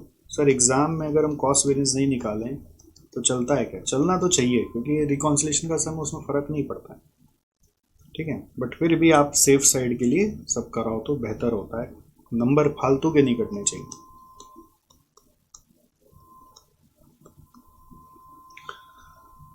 Okay, sales variance में सेल्स प्राइस वेरिएंस ही लगता है जो नील है। सेल्स प्राइस वेरिएंस और प्रॉफिट प्राइस वेरिएंस सेम होता है, तो उसको निकालने का दरकार नहीं है। एक प्रॉफिट वॉल्यूम वेरिएंस है, वो हमने निकाल दिया, दोनों वॉल्यूम को सब्ट्रैक्ट करके प्रॉफिट कार्ड देखकर। फिर रिकॉन्सिलेशन स्टेटमेंट में बजटेड प्रॉफिट से स्टार्ट किया, वो कितना आएगा? वो आएगा जो यहाँ पर कार्ड में भी दिया हुआ है 320, उसको बैठाया और उसके बाद 3 वेरिएंस ऐड करते हैं, sales price variance, profit volume variance और सारे कॉस्ट वेरिएंस। तो सेल्स प्राइस वेरिएंस डाला, प्रॉफिट वॉल्यूम वेरिएंस डाला और सारे के सारे कॉस्ट वेरिएंसेस डाले, तो इन सब से एक्चुअल प्रॉफिट आ गया। और ये actual profit should tally with the given actual profit 133,200। देखो, तो इसका मतलब सब सही सही हो गया, हमेशा टैली हो जाए, करेक्ट। ओवर, मजा आ रहा है। नेक्स्ट क्वेश्चन देखो, 6A। 6A अब क्या है? असाइनमेंट का क्वेश्चन है। ट्रैवलिंग सेल्समैन साइकिल आपको पता ही है, तो इसको सॉल्व करना आपको ध्यान होगा। बट मैं आपको एक ट्रिक दिखाना चाह रहा हूँ वापस से, जिससे कि अगर आप मेरे से नहीं पढ़े तो भी आपका कुछ हेल्प हो जाए। तो इसमें बेसिक प्रोसेस तो है रो मिनिमाइजेशन, फिर कॉलम मिनिमाइजेशन, फिर आपने क्या किया, फिर आपने लाइन ड्रॉ किया, लाइन 5 ही आ गया जितना ऑर्डर ऑफ मैट्रिक्स है, तो आप बोलेंगे ऑप्टिमम हो गया, देयरफॉर ऑप्टिमम लिख दिया। फिर बॉक्सिंग किए, बॉक्सिंग करके जहाँ जीरो देखा वहाँ पे बॉक्सिंग किया। फिर यहाँ पर एक ट्रिक होता है, साइकिल चेक करना पड़ता है। ए से जा रहा है बी, बी से जा रहा है सी, बी से जा रहा है ई, तो मैं ऐसे एरो से बनाया, ए से कहाँ गया बी, फिर बी से गया ई, तो ए से गया बी, बी से गया ई, फिर ई से देखूंगा, ई से कहाँ गया ए, तो ई से वापस ए में आ गया। मतलब साइकिल कंप्लीट हो गया बिना सारे कस्टमर को विजिट किए हुए, तो ये ऑप्टिमम सोल्यूशन नहीं। फिर दूसरा आप देखोगे, सी से गया डी, डी से फिर कहाँ गया सी, तो सी से डी, डी से सी, तो ये दिख रहा है साइकिल इनकम्प्लीट। अगर साइकिल इनकम्प्लीट है तो क्या करना पड़ता है? फिर नेक्स्ट हायर कॉस्ट को लेके ट्राई करना पड़ता है। तो हम लोग क्या करते हैं, हम लोग जैसे ये वाला मैट्रिक्स को फिर से उतारते हैं, ठीक है। और अब अपने क्या करते हैं, पहला बॉक्सिंग जो करेंगे वो जीरो की जगह 1 पे करके देखेंगे और देखेंगे साइकिल कंप्लीट होता है कि नहीं। अब कौन सा 1, जितना 1 दिख रहा है उतना 1 नहीं सोचना, इसका एक साइलेंट हिडन ट्रिक है। वो ट्रिक क्या है कि आपको ये देखना है कि ये जो पेयर है ना सी डी, इसको ब्रेक कर दो। तो सी और डी में भी जीरो के साथ भिड़ा हुआ था, तो सी डी का पेयर को ब्रेक कर देने के लिए सी को क्या तो बी दे देते हैं, सी को क्या तो ई दे देते हैं। तो एक बार सी को बी देकर देखते हैं। अगर सी को हमने बी दिया, यहाँ पे मैंने बॉक्सिंग किया, ये देखो मैंने बॉक्सिंग कहाँ किया, यहाँ पे किया, समझ में आया आपको?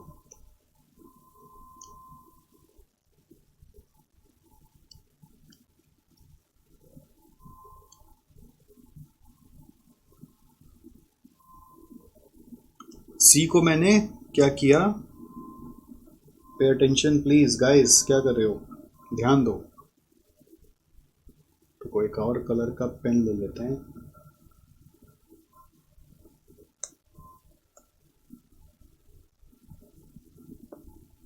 बोले पैसा देने से देगा, छोड़ो नहीं चाहिए। तो आपको समझ में आना चाहिए कि C का D है, अगर C का अगर D है तो इस साइकिल को ब्रेक करने के लिए मैं C को B दे दिया। मैं क्या किया, C को B दे दिया और फिर अपना एलोकेशन किया। तो लास्ट एलोकेशन है ना, फिर यहाँ पे आया, यहाँ पे, इसलिए मैंने एक शेड डाला ऑरेंज ऑरेंज। तो दिस इज इंडिकेटिंग कि जो लास्ट एलोकेशन है फिर वो नॉर्म मिनिमम कॉस्ट से 5 रुपया ज़्यादा ले लेगा। और अब मिनिमम से 1 पे बॉक्सिंग करें मतलब मिनिमम से 1 रुपया ज़्यादा ऐसे ही दे के देख रहे हैं, और यहाँ 5 और ले लेगा, तो 1 और 5 6 रुपया एक्स्ट्रा कॉस्ट लगा। बट क्या उससे साइकिल कंप्लीट हुआ? अब फिर से चेक करो, यहाँ पे फिर से चेक करना पड़ेगा साइकिल कंप्लीट हुआ क्या। ए से जा रहे डी, डी से कहाँ जा रहे सी, सी से कहाँ जा रहे बी, बी से कहाँ जा रहे ई, और ई से कहाँ जा रहे ए। तो साइकिल कंप्लीट हो गया, but this has come at a cost of, additional cost of 6 rupees. 6 rupees कैसे पता चला? 1 + 5, तो 1 + 5, 1 एक्स्ट्रा लिया, 5 एक्स्ट्रा लिया जीरो के ऊपर, तो 6 रुपीज़ एक्स्ट्रा लगा। तो हम और देखेंगे, क्योंकि ऐसे तो साइकिल कंप्लीट हो गया तो सोल्यूशन आप बोल सकते हैं कंक्लूड हो गया है ना, बट हमको और देखना चाहिए कि और कम में काम हो सकता है क्या। तो हमने एक और ट्राई करके देखा कि हम ये वाला, और भी तो 1 है ना, तो ये वाला 1 लेके देखें तो सी को ई के साथ पेयर कर दे तो सी डी के साथ, अभी जैसे सी को बी के साथ किया तो सी को ई के साथ करने से क्या आ रहा है, तो सी और ई को साथ करने से फिर वो 1 और 5 यहाँ पे वापस वही आ रहा है। तो इसका मतलब सी को ई के साथ पेयर करने से भी साइकिल कंप्लीट हो रहा है। यानी देखो कैसे, ए से गए बी, फिर बी से, अच्छा बी, ए से गए बी, फिर बी से गए ए और ए, तो साइकिल ही कंप्लीट नहीं हो रहा। ये वाला में तो साइकिल ही कंप्लीट नहीं हो रहा, तो ये सॉल्यूशन तो रिजेक्ट हो गया, ये सॉल्यूशन ही रिजेक्ट हो गया कि ए से गए बी और बी से गए ए, तो वापस इन दोनों में घूम गए, तो ये सॉल्यूशन एक्सेप्ट नहीं हुआ। ये सॉल्यूशन एक्सेप्ट हुआ है, ए से गए डी, डी से गए सी, सी से गए बी, बी से गए ई और ई से गए ए, तो ये पूरा एक्सेप्ट हुआ है, accepted, but cost is more. ये वाला नॉट एक्सेप्टेड क्योंकि साइकिल कंप्लीट ही नहीं हुआ।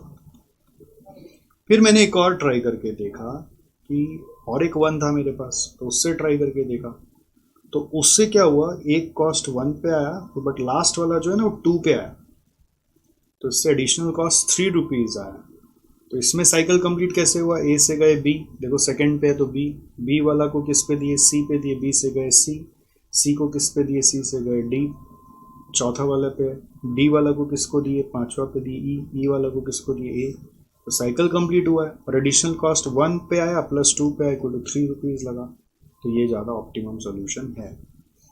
तो इसमें क्या होता है ना, जब बहुत सारा 1 है तो आप है ना 2 रूल को ध्यान रखें। एक कि आप जो पहला साइकिल बनाए थे उसमें जो पेयरिंग हो गया उसको ब्रेक करें, सी डी के साथ डी नहीं देकर सी को किसी और के साथ दें। तो सी को अगर हम बी ई के साथ दे रहे हैं तो सी को एक बार बी के साथ दिया, तो सी को एक बार ई के साथ दिया, तो ये पेयरिंग ब्रेक करने से क्या इशू हुई, ये पेयरिंग ब्रेक करने से इशू क्या हुई, ये पेयरिंग ब्रेक करने से इशू हुई कि हम लोगों का कॉस्ट थोड़ा ज़्यादा आया। बट अब ये ए बी ई का पेयरिंग ब्रेक करे, अगर A B E, B B से जो ई जा रहा था, ई से ए आ रहा था, तो यहाँ पर क्या हुआ, ए से बी गया, बी से ई गया, इस पेयरिंग में अगर घुसे तो यहाँ पर एक यूनिक चीज़ निकल के आ रहा है कि आप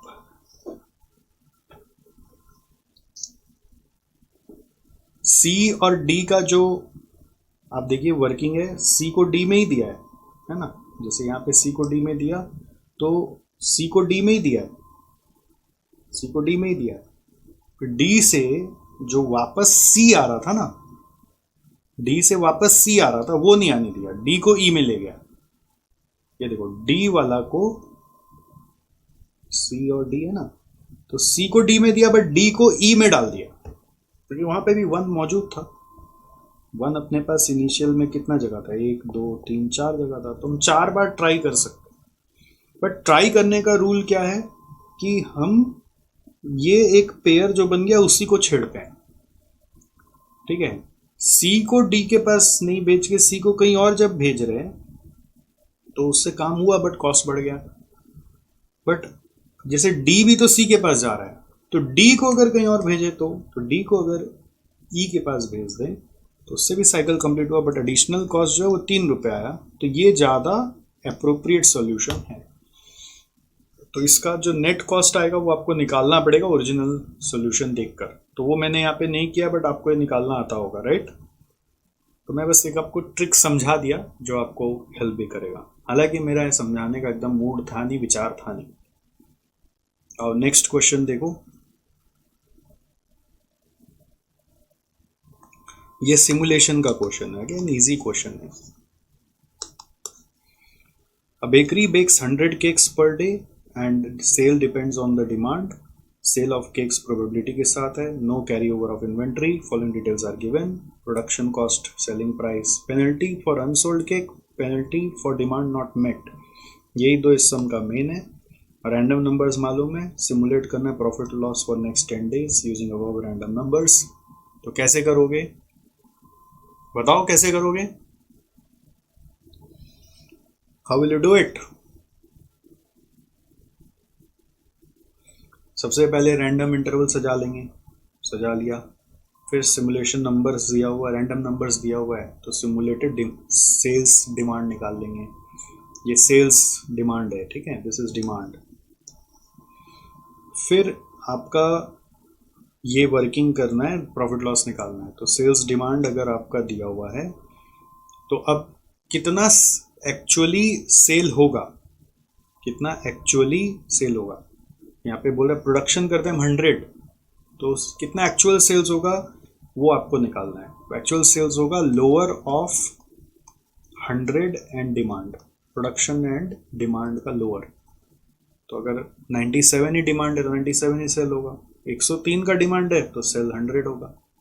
तो अभी क्या है, जब मान लो प्रोडक्शन 100 किया, डिमांड 97 का है तो 3 अनसोल्ड रह गए। प्रोडक्शन अगर 100 किया, डिमांड 103 का आ गया तो 3 डिमांड नॉट मेट आ गया। तो ऐसे ही माथा लगा के सारा भर लिए और ये सबका टोटल निकाल लिए 10 दिन का। और फिर नेट प्रॉफिट कैसे निकालना है, टोटल सेल्स जो है 988 इंटू जो सेलिंग प्राइस यहाँ पे दिया हुआ था 18, और जो टोटल कॉस्ट होगा वो कितना होगा, टोटल कॉस्ट कितना आएगा, या सेल्स छोड़ो प्रॉफिट ले लो, सबसे इजी क्या प्रॉफिट ले लो, है ना। So point is how will you find this profit, this is the important thing here, how will you find the profit और loss. So there are 2 ways. Option number 1, you take sales. Sales will be for total demand met which is 988. तो 988 into 18 आप ले लीजिए, less variable cost आप लेंगे। देखिए production अपने हर रोज 100 cake का कर रहे हैं तो 10 दिन में 1000 केक का वेरिएबल कॉस्ट आपको लेना पड़ेगा। 988 का लेंगे तो रॉन्ग हो जाएगा, तो 1000 इंटू 14, ये मेन ट्रिक था यहाँ पे। उसके बाद फिर पेनल्टी जो अनसोल्ड केक का है वो कितना होगा, 3 रुपीज़ के हिसाब से 3 इंटू अनसोल्ड केक का पेनल्टी 12, 3 इंटू 12। फिर उसके हिसाब से पेनल्टी और एक है for demand not met, demand not met वो होगा 3 इंटू 1। अगर आप इसको सॉल्व करेंगे तो आंसर आ जाएगा, ठीक है। दूसरा ऑप्शन क्या है कि आप मान लीजिए कंट्रीब्यूशन दिख रहा है 4 रुपया है, तो 4 रुपया आपको मिलेगा 988 का, ये यहाँ पे किया हुआ है, और अनसोल्ड का लॉस ले लिया, पेनल्टी माइनस कर दिया, नॉट मेट का पेनल्टी ले लिया, और जो 12 यूनिट्स बनाया बट बिका ही नहीं, कैसे पता 12 है, ये 12 है कैसे पता चला, ये 12 है 12 दिन का 100 करके बनाया बट 988 सेल हुआ तो 12 बच गया। तो उस 12 यूनिट्स का 14 रुपीज़ करके variable cost of unsold units, एक है पेनल्टी ऑफ अनसोल्ड वो अलग है, वेरिएबल कॉस्ट ऑफ अनसोल्ड अलग है। तो ये एक इम्पॉर्टेंट चीज़ है जो हमारा स्किप हो सकता है इस तरह का सम अगर पहले नहीं किया हो तो। वैसे ये सम कोई नया सम नहीं है ना, इसको अगर आप प्रैक्टिस वगैरह किए तो ये आपके पुराने सम्स में था। ऑलराइट, अच्छा नेक्स्ट आ जाओ अब 7 number. This is about crashing. ये किसके बारे में? क्रैशिंग के बारे में। This 7 number question is on crashing. तो यहाँ पर क्या दिया हुआ है? एक्टिविटीज दिया हुआ है, प्रेडिसेसर दिया हुआ है, normal duration, crash duration, normal cost, crash cost दिया हुआ है। तो इसमें एक यूनिक चीज़ क्या है, हम लोग नॉर्मली नेटवर्क डायग्राम इसको देख के बना लेते हैं, बट इसको देख के बनाए ना तो कुछ गड़बड़ हो सकता है। इट्स बेटर कि आप नेटवर्क डायग्राम इसको इग्नोर करके, इट्स बेटर कि आप इन दोनों को देख के बनाएं। ठीक है, जैसे एक्टिविटी ए बी सी, ए का प्रेडिसेसर कोई नहीं है तो ए स्टार्टिंग में आ गया, बी सी डी का प्रेडिसेसर ए है तो बी, याद आ रहा है, बी सी डी ऐसे बनेगा। फिर ई का प्रेडिसेसर है बी सी, तो बी सी कंबाइन करेंगे तो ई आएगा। और एफ का प्रेडिसेसर है सी डी कंबाइन करेंगे तो एफ आएगा। तो बेटर ये कि सी को ऊपर भेज दो डमी देकर, तो यहाँ से आ गया ई, और यहाँ से डमी देकर यहाँ पे ले आओ तो यहाँ से आ गया एफ। सी से 2 डमी निकलेगा, एक ऊपर एक नीचे, क्योंकि सी कॉमन है तो सी को डमी देकर दोनों तरफ भेजो। फिर ई और एफ का फॉलोअर है फिर जी, तो ई एफ को कंबाइन करके हम बना सकते हैं यहाँ पे जी, बन गया नेटवर्क डायग्राम। तो ये जो मेन है ना, 2 डमी निकलना है, वो तभी निकल के आएगा आपको समझ में जब प्रेडिसेसर वाला डायग्राम देखोगे। अगर प्रेडिसेसर आप नहीं देखते, डायरेक्ट इससे देखते तो सम रॉन्ग हो सकता है। तो क्या होता है ना, एग्जाम में एक रूल होता है कि आप होलिस्टिकली सारे इन्फॉर्मेशन को पढ़ के यूज करने का कोशिश करो, rather than just using your opinion on certain information. फिर नॉर्मल ड्यूरेशन, क्रैश ड्यूरेशन दिया हुआ है तो वो आप यहाँ ब्रैकेट में लिखते चलते हो, 7, 5 एंड 4, 5 एंड सो ऑन। फिर आपको क्वेश्चन में बोल क्या रहा है? क्वेश्चन में बोल रहा है डिजाइन करो प्रोजेक्ट नेटवर्क एंड सारे पाथ्स बताओ, क्रिटिकल पाथ बताओ, नॉर्मल ड्यूरेशन बताओ, और percentage increase in cost to complete the project in 21 days बताओ। राइट, तो मेन जो इसमें हिंट देना था वो नेटवर्क डायग्राम का था, ये मैंने बना दिया वापस फ्रेश करके यहाँ पर। और अब क्या करना है, सेकेंडली बोल रहा है सारे पाथ्स बता दो। पार्ट 1 ऐसे हेडिंग देके लिखेंगे, पार्ट 1 में 2 चीज़ पूछा है तो पाथ्स बताओ। पाथ्स बनाना है तो क्या क्या पाथ है, देखो एंड तक जाने का, 1, 2, 4, 6, 7, तो उसका ड्यूरेशन क्या है, नॉर्मल ड्यूरेशन निकालना है, 7, 4, 11, 7, 18, 6, 24। फिर नीचे से जाएं तो 1, 2, 3, 4, 6, 7, 7, 5, 12, 7, 19, 6, 25 आ रहा है। फिर 1, 2, 3, 5, 6, 7, 1, 2, 3, 5, 6, 7, 7, 5, 12, 5, 17, 6, 23 आ रहा है। फिर क्या है, 1, 2, 5, 6, 7, 1, 2, 5, 6, 7, तो ये आ रहा है 7, 6, 13, 5, 18, 6, 24 आ रहा है। तो नॉर्मल ड्यूरेशन आ गया। इनमें से क्रिटिकल पूछ रहा है, सेकंड पार्ट क्या पूछा, क्रिटिकल पाथ है नॉर्मल ड्यूरेशन, तो क्रिटिकल पाथ ये है। तो पार्ट 2 क्या बोलोगे, critical path is 1, 2, 3, 4, 6, 7, normal duration is 25, normal duration is 25 days. Okay, easy है। अब क्या बोल रहा है, evaluate the percentage increase in cost to complete the project in 21 days. तो अभी 21 दिन में लाना है तो उसका इंक्रीज इन कॉस्ट निकालना है, तो पूरा क्रैशिंग करने बोल रहा है। क्रैशिंग करना आपको सिखा देता हूँ, इस सम के बहाने आप थोड़ा क्रैशिंग करना सीख जाए एक बार और मेरे से, मेरे तरीके से देख ले कि हम लोग कैसे करते हैं। तो हम लोग क्या करते हैं क्रैशिंग के लिए, सबसे पहले इंग्रेडिएंट्स तैयार करते हैं, विच इज़ नेटवर्क पाथ, फिर हम लोग को चाहिए crash cost slope, right, crash cost slope. तो क्रैश कॉस्ट स्लोप के लिए अपने को चेंज इन ड्यूरेशन और चेंज इन कॉस्ट लेना पड़ेगा, राइट। तो मैं इसको कॉपी कर रहा हूँ, ABCDEFG या 1 2 2 4 2 3 जो भी है इसको कॉपी करते हैं। एक्टिविटी 1 2 2 4 2 3 1 2 2 4 2 3 2 5 4 6 5 6 2 5 4 6 5 6 6 7 2 5 4 6 5 6 6 7। फिर चेंज इन ड्यूरेशन लेते हैं 2। ये क्या बोल रहा है यहाँ, तो गजब ही बोल रहा है भाई साहब। नॉर्मल है 4, क्रैश है 5, ये कैसे हो सकता है? पल्ले नहीं पड़ रहा, ऐसा कैसे हो सकता है?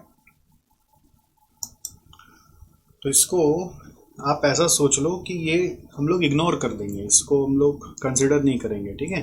4 और 5 मतलब ये ऑलरेडी नॉर्मल में अगर 4 है तो हम क्रैश क्यों करने जाएंगे खर्चा लगा के।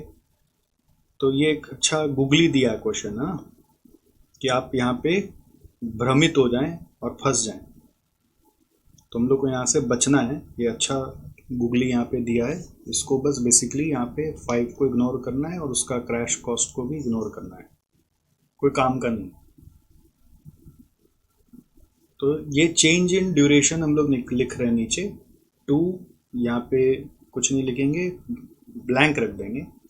इसका 2 लेंगे, इसका कितना आएगा 0 आ रहा है, और इसका आ रहा है 2 2-0 2 3 3 2।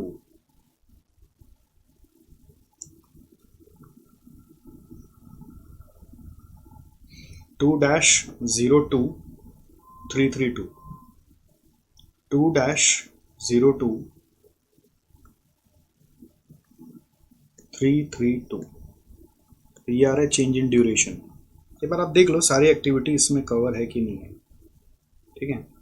1 2 है, 2 4 है, 2 3 है, 2 5 है, फिर है 4 6 5 6 6 7। तो डमी एक्टिविटीज कवर्ड नहीं है, तो डमी एक्टिविटीज का कोई दरकार भी नहीं। तो चेंज इन कॉस्ट में चलता है। What will be the change in cost? 400 200 400 200 dash 200 300 600 800 4 2 dash 2 3 6 8 4 2 dash 2 3 6 8 4 2 dash 2 3 6 8। तो इसका हम कुछ नहीं करेंगे ना, जो डैश है 0 उसका कुछ नहीं करना है। तो अब इससे कॉस्ट स्लोप आ जाएगा, cost slope that is 200 dash dash 100 100 200 400 आया। Hope you got this cost slope.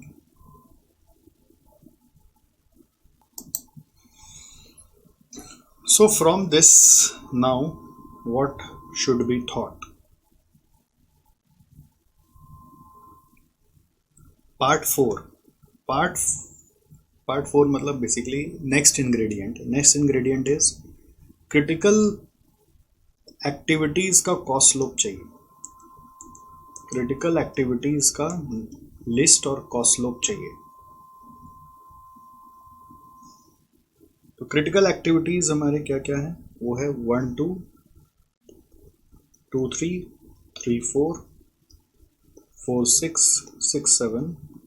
तो उनका कॉस्ट स्लोप लेना है। 1 2 का 200, 2 3 का डैश मतलब वो क्रैशेबल ही नहीं है, 3 4 का वो तो डमी है, 4 6 का 100, 6 7 का 400।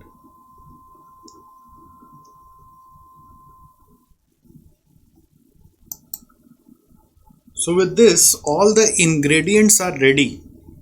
We can say the ingredients for crushing are ready.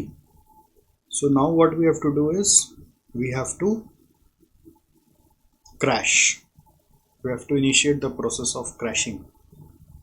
तो क्रैशिंग का तरीका मैंने क्या सिखाया था? स्टेप नंबर 1 लागू होता है when there is single critical path. How many critical path we have now? 1. That is this one only. Single critical path जब होता है तो उस समय बस क्रिटिकल एक्टिविटीज को क्रैश करना है. तो क्रिटिकल एक्टिविटीज में किसको उठाएं? जिसका कॉस्ट स्लोप लीस्ट है. तो लीस्ट कॉस्ट स्लोप किसका है? एक्टिविटी 4-6 का है. तो एक्टिविटी 4-6 को क्रैश करते हैं. Crash 4-6 by 1 day. ठीक है. अगर क्वेश्चन में इनडायरेक्ट कॉस्ट दिया हुआ होता तो उससे भी कंपेयर करते, बट इनडायरेक्ट कॉस्ट नहीं है तो इग्नोर कर रहे हैं. तो उससे आउटफ्लो उसके बाद क्या करना है? उसके बाद ट्रेल रखने के लिए एक आपको स्टेप सिखाया था BND के. बंदूक चलाओ. B फॉर ब्रैकेट में आउटफ्लो लिखो. N फॉर नेटवर्क डायग्राम में जाके काटाकुटी करो. D for duration of path में जाके एडजस्टमेंट करो. K फॉर खटिया. याद है? K फॉर खटिया. अगर आप मेरा पूरा क्रैशिंग सीखना चाहते हैं तो आप क्रैशिंग के ऊपर अलग से हमारे यूट्यूब में वीडियो वो अलग से सुन सकते हैं. तो crash 4-6 by 1 day. Bracket the outflow 100 rupees गया. ₹100 ब्रैकेट में डाला. नेटवर्क में जाकर काटाकुटी करना है. नेटवर्क में जाकर काटाकुटी करना है मतलब 4-6 को एक दिन काटा तो 4-6 किधर है? 4-6-7 को काट के 6 कर दिया. ड्यूरेशन 4-6 जहाँ जहाँ है वहाँ एक एक दिन काटो. 24 को 23, 4-6 यहाँ है तो 24, यहाँ नहीं है, यहाँ नहीं. ठीक है. K फॉर क्या है? खटिया है. खटिया कब लगाते हैं? जब पूरा कोई एक्टिविटी क्रैश हो जाता है. ठीक है. तो यदि आप देखेंगे तो जैसे 2-3 ऑलरेडी क्रैश्ड है, खटिया लगा दो. और एक 4-5 वाला भी 2-4 भी क्रैश्ड ही एक तरह से, उस पर भी खटिया लगा दो. अभी नया खटिया नहीं लगा, पुराना पहले से लग के ही आया था. खटिया means it's just an indicator कि वो फुल्ली क्रैश्ड है. राइट. तो अब during the process of this crashing BND के अगर आपको दिखता है कि मल्टीपल क्रिटिकल पाथ हो गया तो you have to come to step 2. Now since multiple critical path is there we have to come to step 2. तो in this step what we do is we create combination or set of activities. Combination of activities are required in such a manner that all critical paths are crashed simultaneously. So how many critical paths are there now? 2 critical paths. So we have to create a set from this two critical paths are there. So I will write it here for you. Path, critical paths 1, 2, 3, 4, 6, 7, and another one is 1, 2, 5, 6, 7. 1, 2, 5, 6, 7, and its duration are 24, 24. Okay, so we'll create a set in a way that both are crashed simultaneously, out of which 2, 3 cannot be used because it is already crashed. तो कौन सा set बनाया जाए? जैसे देखो 1, 2 अगर लेते हैं तो नीचे से लेने का दरकार नहीं पड़ेगा. सेट्स देखो 1, 2 लिया तो नीचे से लेने का दरकार नहीं है. बी में आओ 2, 3 लेने का मतलब ही नहीं है तो 3, 4 लेते हैं. अगर ऊपर से 3, 4 लिया तो नीचे में इफेक्ट नहीं आएगा. तो नीचे से 1, 2 लेने का कोई मतलब नहीं है क्योंकि नीचे से 1, 2 लेंगे ना, यहाँ पे अगर 1, 2 लेंगे तो इस 1, 2 का डबल इफेक्ट आ जाएगा ना. ऊपर में भी इफेक्ट आएगा बिकॉज 1, 2 ऊपर में कॉमन है. तो 1, 2 अगर लेते तो नीचे से नहीं लेते. अगर नीचे से 1, 2 लेते फिर ऊपर से कुछ नहीं लेते. तो एक बार 1, 2 पिक किया तो दोनों का काम करेगा ना. तो 1, 2 रिपीट नहीं करना है. तो 3, 4 के साथ कौन सा जाएगा? 2, 5 जाएगा. ठीक है. फिर सी नंबर क्या जा सकता है? 3, 4 के साथ 5, 6 भी जा सकता है. 3, 4 के साथ 2, 5 के बाद 5, 6 जा सकता है. अच्छा 3, 4 के साथ 6 7 जाएगा क्या? नहीं जाएगा, बिकॉज 6 7 ऊपर में भी है तो रिपीट हो जाएगा। तो डी में फिर हम 3 4 के बाद 4 6 लेते हैं। 4 6 लेंगे तो नीचे से क्या आया? 2 5 ले सकते हैं। फिर ई में 4 6 लिया तो नीचे से 5 6 ले सकते हैं। फिर एफ में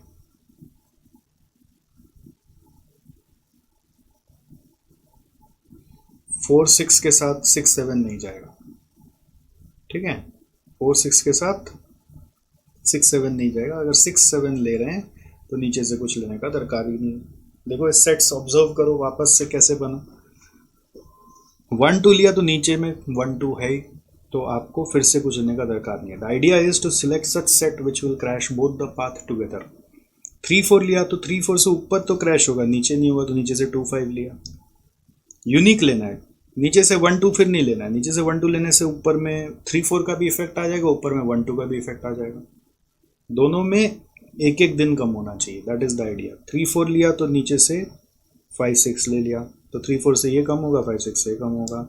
4 6 लिया तो नीचे से 2 5 ले लिया, 4 6 लिया तो नीचे से 5 6 ले लिया। 6 7 लिया तो उसके साथ कुछ और नहीं जाएगा क्योंकि नीचे में 6 7 कॉमन है। तो ये सारे हमारे सेट्स बन के आ गए। अब इसका कॉस्ट स्लोप जोड़ना है।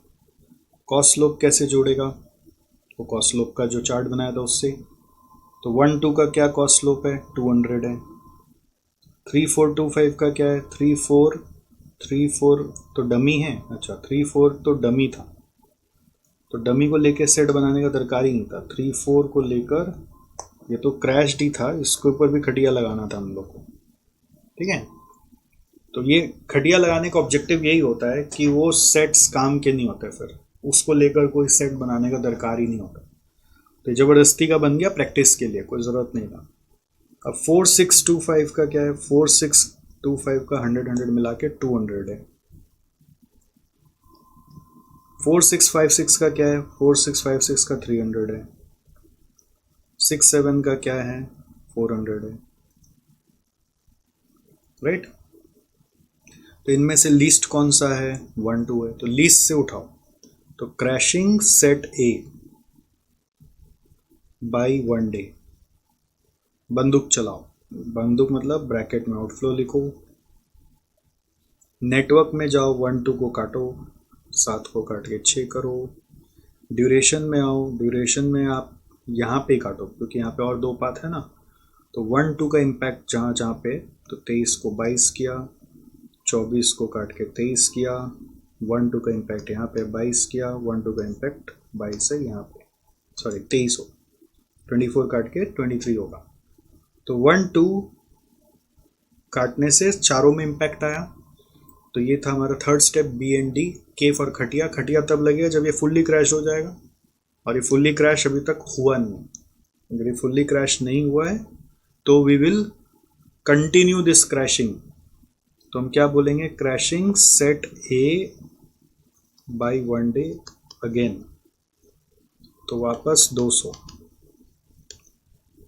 बी हो गया ब्रैकेट, एन हो गया नेटवर्क, नेटवर्क में 6 काट के 5। डी फॉर ड्यूरेशन, ड्यूरेशन में 1 2 जहाँ जहाँ है, 22 काट के 21, 23 काट के 22, 22 काट के 21, 23 काट के 22। 1 2 पे खटिया लगेगा बिकॉज 5 का 5 हो चुका है, तो 1 2 पे खटिया खटिया खटिया खटिया। 3 4 पे भी खटिया है क्योंकि वो डमी है। 3 5 पे भी खटिया है क्योंकि वो डमी है, ठीक है। तो आपको 21 दिख गया तो सम रोक देंगे, ऐसा नहीं, आपको क्रिटिकल पाथ को 21 करना पड़ेगा, ओके। तो 21 दिख गया तो रुकना नहीं है, 21 लाना है, बट क्रिटिकल पाथ से लाना है। तो ये सेट एग्जॉस्ट हो गया। अब दूसरा सेट लेना पड़ेगा जिसका नाम है से सेट डी, क्योंकि उसका भी कॉस्ट स्लोप मिनिमम है। तो crashing set D by 1 day, तो उसमें भी हमारा 200 रुपया ही जाएगा। 4 6 और 2 5 का 200 रुपया, 4 6 का 100, 2 5 का 100, ठीक है। तो 4 6 का इफेक्ट देखो कहाँ पे आएगा। नेटवर्क में 6 कट के होगा 5 और 2 5 का 6 कट के होगा 5। ठीक है, 4 6 और 2 5 जहाँ जाए, यहाँ 4 6 है तो कट के 20, यहाँ 4 6 है तो कट के 21, तो यहाँ पे 4 6 और 2 5 नहीं है, 4 6 भी नहीं है 2 5 भी नहीं है, तो कुछ नहीं आया। और यहाँ पे 2 5 है तो 21। ओके, तो अब क्या हुआ, फ्रॉम दिस एक्टिविटी आप देखिए हमारा जो क्रिटिकल पाथ है, अभी 2 क्रिटिकल पाथ चल रहे थे जिसका नाम हम नीचे में लिखे थे। ओके, अगर आप ध्यान देंगे तो उनका ड्यूरेशन 21 आ चुका है ना। अगर उनका ड्यूरेशन 21 आ गया है तो आप कह सकते हैं कि अब ओवरऑल जो प्रोजेक्ट ड्यूरेशन चल रहा है वो 21 चल रहा है। जो हाईएस्ट ड्यूरेशन क्या चल रहा है अभी देखो 21 21 21 20, तो इसका मतलब हाईएस्ट ड्यूरेशन चल रहा है अभी 21, तो इसका मतलब अब प्रोजेक्ट ड्यूरेशन 21 आ चुका है। हम लोग को क्वेश्चन बोला 21 तक का ही करना है, अगर इसके नीचे फर्दर जाना पड़ता तो सिंस यहाँ पे अब 3 क्रिटिकल पाथ हो गए तो नए सेट्स बनाने पड़ते जो तीनों को कंबाइन करके बनता, बट अपने को वहाँ तक जाना नहीं है क्योंकि क्वेश्चन ने क्या बोला है, क्वेश्चन ने बोला है कि आपको ये दिखाना है कि प्रोजेक्ट ड्यूरेशन 21 में ख़त्म हो रहा है। So to complete project in 21 days हम लोग को कितना क्रैश करना है, 4 days क्रैशिंग आर रिक्वायर्ड, और 4 बार ब्रैकेट हमने डाल दिया, देखो 1 2 3 4, तो उसका टोटल कॉस्ट कितना आया 100, मतलब एडिशनल कॉस्ट कितना लगा, additional cost 100 200 200 200 is equal to 700। तो क्वेश्चन क्या पूछा है, कितना परसेंटेज इंक्रीज इन कॉस्ट है, तो विदाउट क्रैशिंग नॉर्मल कॉस्ट कितना है वो देखो, normal cost without crashing total normal cost कितना है वो ऐड करके निकालना पड़ेगा। विदाउट क्रैशिंग नॉर्मल कॉस्ट कितना है वो क्वेश्चन से सारा नॉर्मल कॉस्ट को ऐड कर दीजिए, कितना आता है देखिए 500 400 500 800 700 800 800 4500 आ रहा है, तो वो आ रहा है 4500 जो इंक्रीज होके चला जाएगा 700 रुपया। तो 700 रुपया इंक्रीज हो रहा है, तो परसेंटेज इंक्रीज इन कॉस्ट कितना है 700 by 4500, that is equal to 15.56%। That is answer. समझ में आया आपको क्या किया हमने। अब ये क्या प्रैक्टिस का खेल है, ये खाली देख के नहीं सीखा जा सकता, जैसे स्विमिंग देख के नहीं सीखा जा सकता, ये खाली देख के नहीं सीखा जा सकता, you have to practise a lot. और नेक्स्ट जो है ये गेम थ्योरी का क्वेश्चन है। अगेन गेम थ्योरी से आप लोग परहेज करते हैं, तो जो परहेज करेगा वो फंस जाएगा, और आप बोलते हैं हम खाली बेसिक सम्स कर लेगा, तो बेसिक करेगा तो फिर फंस जाएगा, क्योंकि ये देखो मिक्स स्ट्रेटजी का क्वेश्चन आ गया। तो नॉर्मल क्वेश्चन दिख रहा है ऐसे, इसको यदि आप सॉल्व करेंगे तो जो रो है उधर मैक्सिमिन लगाते हैं, कॉलम में मिनी मैक्स लगाते हैं, तो मैक्सिमिन लगा के आ रहा है 12 और मिनी मैक्स लगा के आ रहा है 14, तो ये दोनों सेम नहीं आया। सेम नहीं मतलब it's not a zero sum game, it's not a pure strategy. If it is not a pure strategy, it is a mixed strategy. तो you have to solve it by a mixed strategy sum. तो mixed strategy sum का rule क्या होता है, वो 2/2 सम होना चाहिए, तो 2/2 तो नहीं है, तो रूल ऑफ डोमिनेंस लगाकर आपको पहले इसको शॉर्ट करना पड़ेगा। तो रूल ऑफ डोमिनेंस मैंने लगाया तो C1 एलिमिनेट कर दिया, ये C1 है कॉलम 1, आप देखिए इसमें सब में हायर वैल्यू है तो हायर वैल्यू को एलिमिनेट करवा दिया। ठीक है, फिर अगर ये एलिमिनेट हो गया तो फिर हमने रो 1 एलिमिनेट करवा दिया, रो 1 में लोअर वैल्यू देखिए, ये अगर कंपेयर करिए तो लोअर है, तो ये एलिमिनेट करवा दिया। तो रो वाइज में लोअर वैल्यू एलिमिनेट होता है, कॉलम वाइज में हायर वैल्यू एलिमिनेट होता है। ठीक है, क्यों, क्योंकि ये वाला प्रॉफिट एंगल से खेल रहा है, ये वाला लॉस सेव एंगल से खेल रहा है। ठीक है, तो जिसमें ज़्यादा लॉस होगा वो एलिमिनेट करेगा, जिसमें कम प्रॉफिट होगा वो एलिमिनेट करेगा, उस लॉजिक से। करेक्ट। तो ये एलिमिनेट हो गया, तो अब 2/2 का सम बच गया। तो ये 2/2 पे मिक्स स्ट्रेटजी लगाया जाएगा। तो 2/2 का मैट्रिक्स बनाया। मिक्स स्ट्रेटजी में ऑड्स निकालना पड़ता है। तो ऑड्स कैसे निकलता है, जैसे अगर ये वाला को आप ध्यान देंगे 12, 15, 14, 10 है, तो इन दोनों का डिफरेंस को यहाँ पे लिखा, इन दोनों का डिफरेंस को नीचे में लिखा, तो वो 4 हुआ, यहाँ 3 हुआ। फिर उसका प्रोबेबिलिटी निकालना है ऑड से। तो वो कैसे निकलता है, अगर जैसे देखो ये 4 और 3 इसको ऑड्स बोलते हैं, तो 4 और 3 का टोटल क्या है, 7 आ रहा है। तो प्रोबेबिलिटी होगी इधर 4/7 और इधर होगी 3/7, राइट। तो ये आ गया। अब वैल्यू ऑफ गेम कैसे निकालना है, वो सिंपल है। 12 इंटू 4/7 प्लस 14 इंटू 3/7 करके आ रहा है 90/7। This is the value of the game. Okay, this is the value of the game.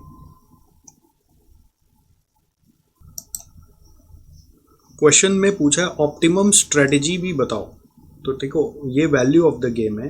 Optimum strategy अगर दोनों फर्म का पूछा है तो वो ये है, this is the optimum strategy. मतलब आपको पूरा ये मैट्रिक्स ही ऑप्टिमम स्ट्रेटजी बोलना पड़ेगा, है ना। तो मिक्स स्ट्रेटजी में the firms place both the strategies.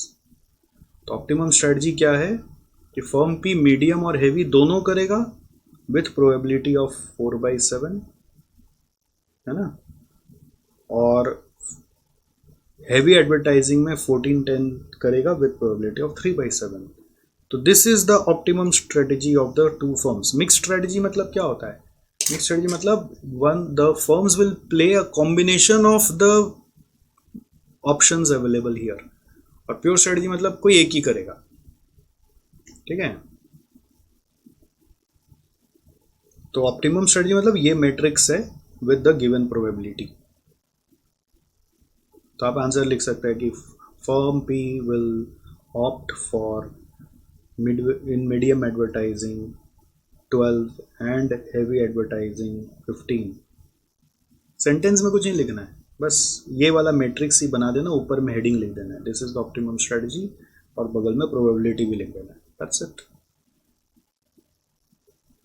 Next ये वाला जो क्वेश्चन है ये फोरकास्टिंग से आ गया है, और ये इजी क्वेश्चन है। इस तरह का सेम क्वेश्चन आपके मैट में भी दिया हुआ है।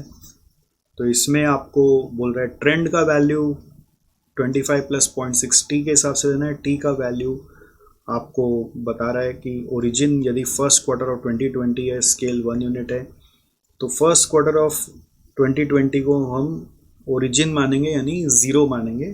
तो सेकेंड क्वार्टर हो जाएगा 1, थर्ड क्वार्टर हो जाएगा 2, फोर्थ क्वार्टर हो जाएगा 3। तो 2020 में 0, 1, 2, 3 चलेगा। फिर 2021 में 4, 5, 6, 7 चलेगा। 2022 में 8, 9, 10, 11। 2023 में 12, 13, 14, 15 मिलेगा, लाइक दिस। तो उसके बाद क्या बोल रहा है क्वेश्चन, आपको सीजनल वेरिएशन दिया हुआ है, आपको 4 क्वार्टर का। Required is multiplicative model use करके sales for each of 4 quarters of 2024 का पता करो। तो 23 तक का 15 आ रहा है, तो 2024 का क्या होगा, 16, 17, 18, 19। तो हमने पहले क्या किया, इस इक्वेशन में टी का वैल्यू 16, 17, 18, 19 बैठाकर ट्रेंड वैल्यू पता किया। तो trend value is the T, और फोरकास्टेड वैल्यू निकालने बोल रहा है। तो forecasted value under multiplicative model is equal to trend value into seasonal variation. तो ट्रेंड वैल्यू है, सीजनल वेरिएशन ये इंडेक्स है तो ये परसेंट में है, तो दिस इंटू दिस किया तो फोरकास्टेड वैल्यू आ गया। तो ये इजी क्वेश्चन है। अब क्या है, ध्यान दो ना, जो मैं आपको बोला था कि एक चीज़ बताऊंगा कि सिलेक्टिव स्टडी करने से हम कैसे फंस जाते हैं। तो मेरा जो अंदाजा है, स्टूडेंट्स बोलते हैं हम गेम थ्योरी नहीं पढ़ेंगे, या हम गेम थ्योरी में सिर्फ प्योर स्ट्रेटजी पढ़ेंगे। अगर प्योर स्ट्रेटजी आ गया तो हो गया काम, बट अगर नहीं आया तो कुछ लोग बोलते हैं हम ग्राफिकल मेथड नहीं पढ़ेंगे। तो अगर कोई भी चीज़ करो ना तो पूरा करो, या तो उसको पूरा ही छोड़ दो। अधूरा करोगे तो ना इधर के रहोगे ना उधर के रहोगे, चीज़ को समझो। तो अगर आप गेम थ्योरी पढ़ो तो पूरा करोगे तो ये सम कर पाओगे। फोरकास्टिंग आप मान लो कोई एग्जाम्पल के लिए करने गए, आप बोले हम एक्सपोनेंशियल नहीं करेंगे, तो फिर फंस जाएंगे। एक्सपोनेंशियली आ गया तो आप पता चला ये छोटा सा सम नहीं किए, सीजनल इंडेक्स नहीं करेंगे तो फिर फंस जाएंगे, है ना। तो कुछ भी आ सकता है। हाँ, एक होता है कि एक एक्सट्रीम लेवल का कोई टेक्निकल क्वेश्चन है जो बहुत टाइम भी खा जाएगा अगर एग्जाम में करेंगे, जैसे फोरकास्टिंग में एक है वो लिंक रिलेटिव वाला, ट्रेंड एलिमिनेशन वाला, तो उसको आप छोड़ सकते हो। उसको करने जाएंगे तो मिस्टेक भी कर देंगे और टाइम भी खा जाएगा। अब वो आ गया तो लक खराब है, बस कोई उपाय नहीं, फिर दूसरा क्वेश्चन करना पड़ेगा। बट करो तो पूरा करो। तो यहाँ पर हम ये क्वेश्चन कर सकते थे आराम से। प्रोजेक्ट का इजी क्वेश्चन था, I won't say it is a technical question. 7 number पूरा आपका हो सकता था 2 क्वेश्चन। 3rd नंबर सिमुलेशन और असाइनमेंट का क्वेश्चन भी रिपीट क्वेश्चन टाइप का है, तो ये भी 3rd हो सकता था। तो एक तरह से क्यूटी पोर्शन करने से 3 पूरा क्वेश्चन आपका हो सकता है। चीज को ध्यान दीजिएगा। 14 3 42 यहीं पे ग्रैब कर लिया आपने। स्टैंडर्ड कॉस्टिंग कर ले तो 4 क्वेश्चन हो गया। स्टैंडर्ड कॉस्टिंग छोड़ के चल रहे तो फिर डिसीजन मेकिंग करना पड़ेगा अच्छे से। डिसीजन मेकिंग से जो आएगा वो कोई नहीं जानता है, कुछ भी आ सकता है।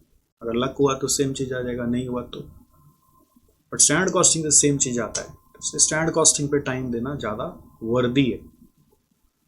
तो स्टैंडर्ड कॉस्टिंग कर लिया, 4 हो गया। फिर अब एक्टिविटी बेस का इजी लग रहा था तो उसके साथ थ्योरी डाल दिया, तो पूरा नहीं हो रहा था, तो आप ऑप्शन में खोजेंगे नेक्स्ट क्या करें, 3 वाला करें। 3 वाला में ट्रांसफर प्राइसिंग और डिसीजन मेकिंग तो आराम से कर सकते, तो 5 क्वेश्चन हो गया आपका। आपको डिसीजन मेकिंग का बड़ा क्वेश्चन नया वाला करना ही नहीं पड़ा। बट अगर कोई भी क्यूटी का चैप्टर वीक रह गया, गेम थ्योरी नहीं हो रहा है, तो कहीं ना कहीं बैलेंस करना पड़ेगा। तो मेरे नज़र में ऐसे इस पेपर की अगर बात करूं तो 7 में से 5 करना कोई बड़ी बात नहीं थी। आराम से कोई भी बच्चा कर सकता था अगर ढंग से प्रिपेयर किया हुआ है तो।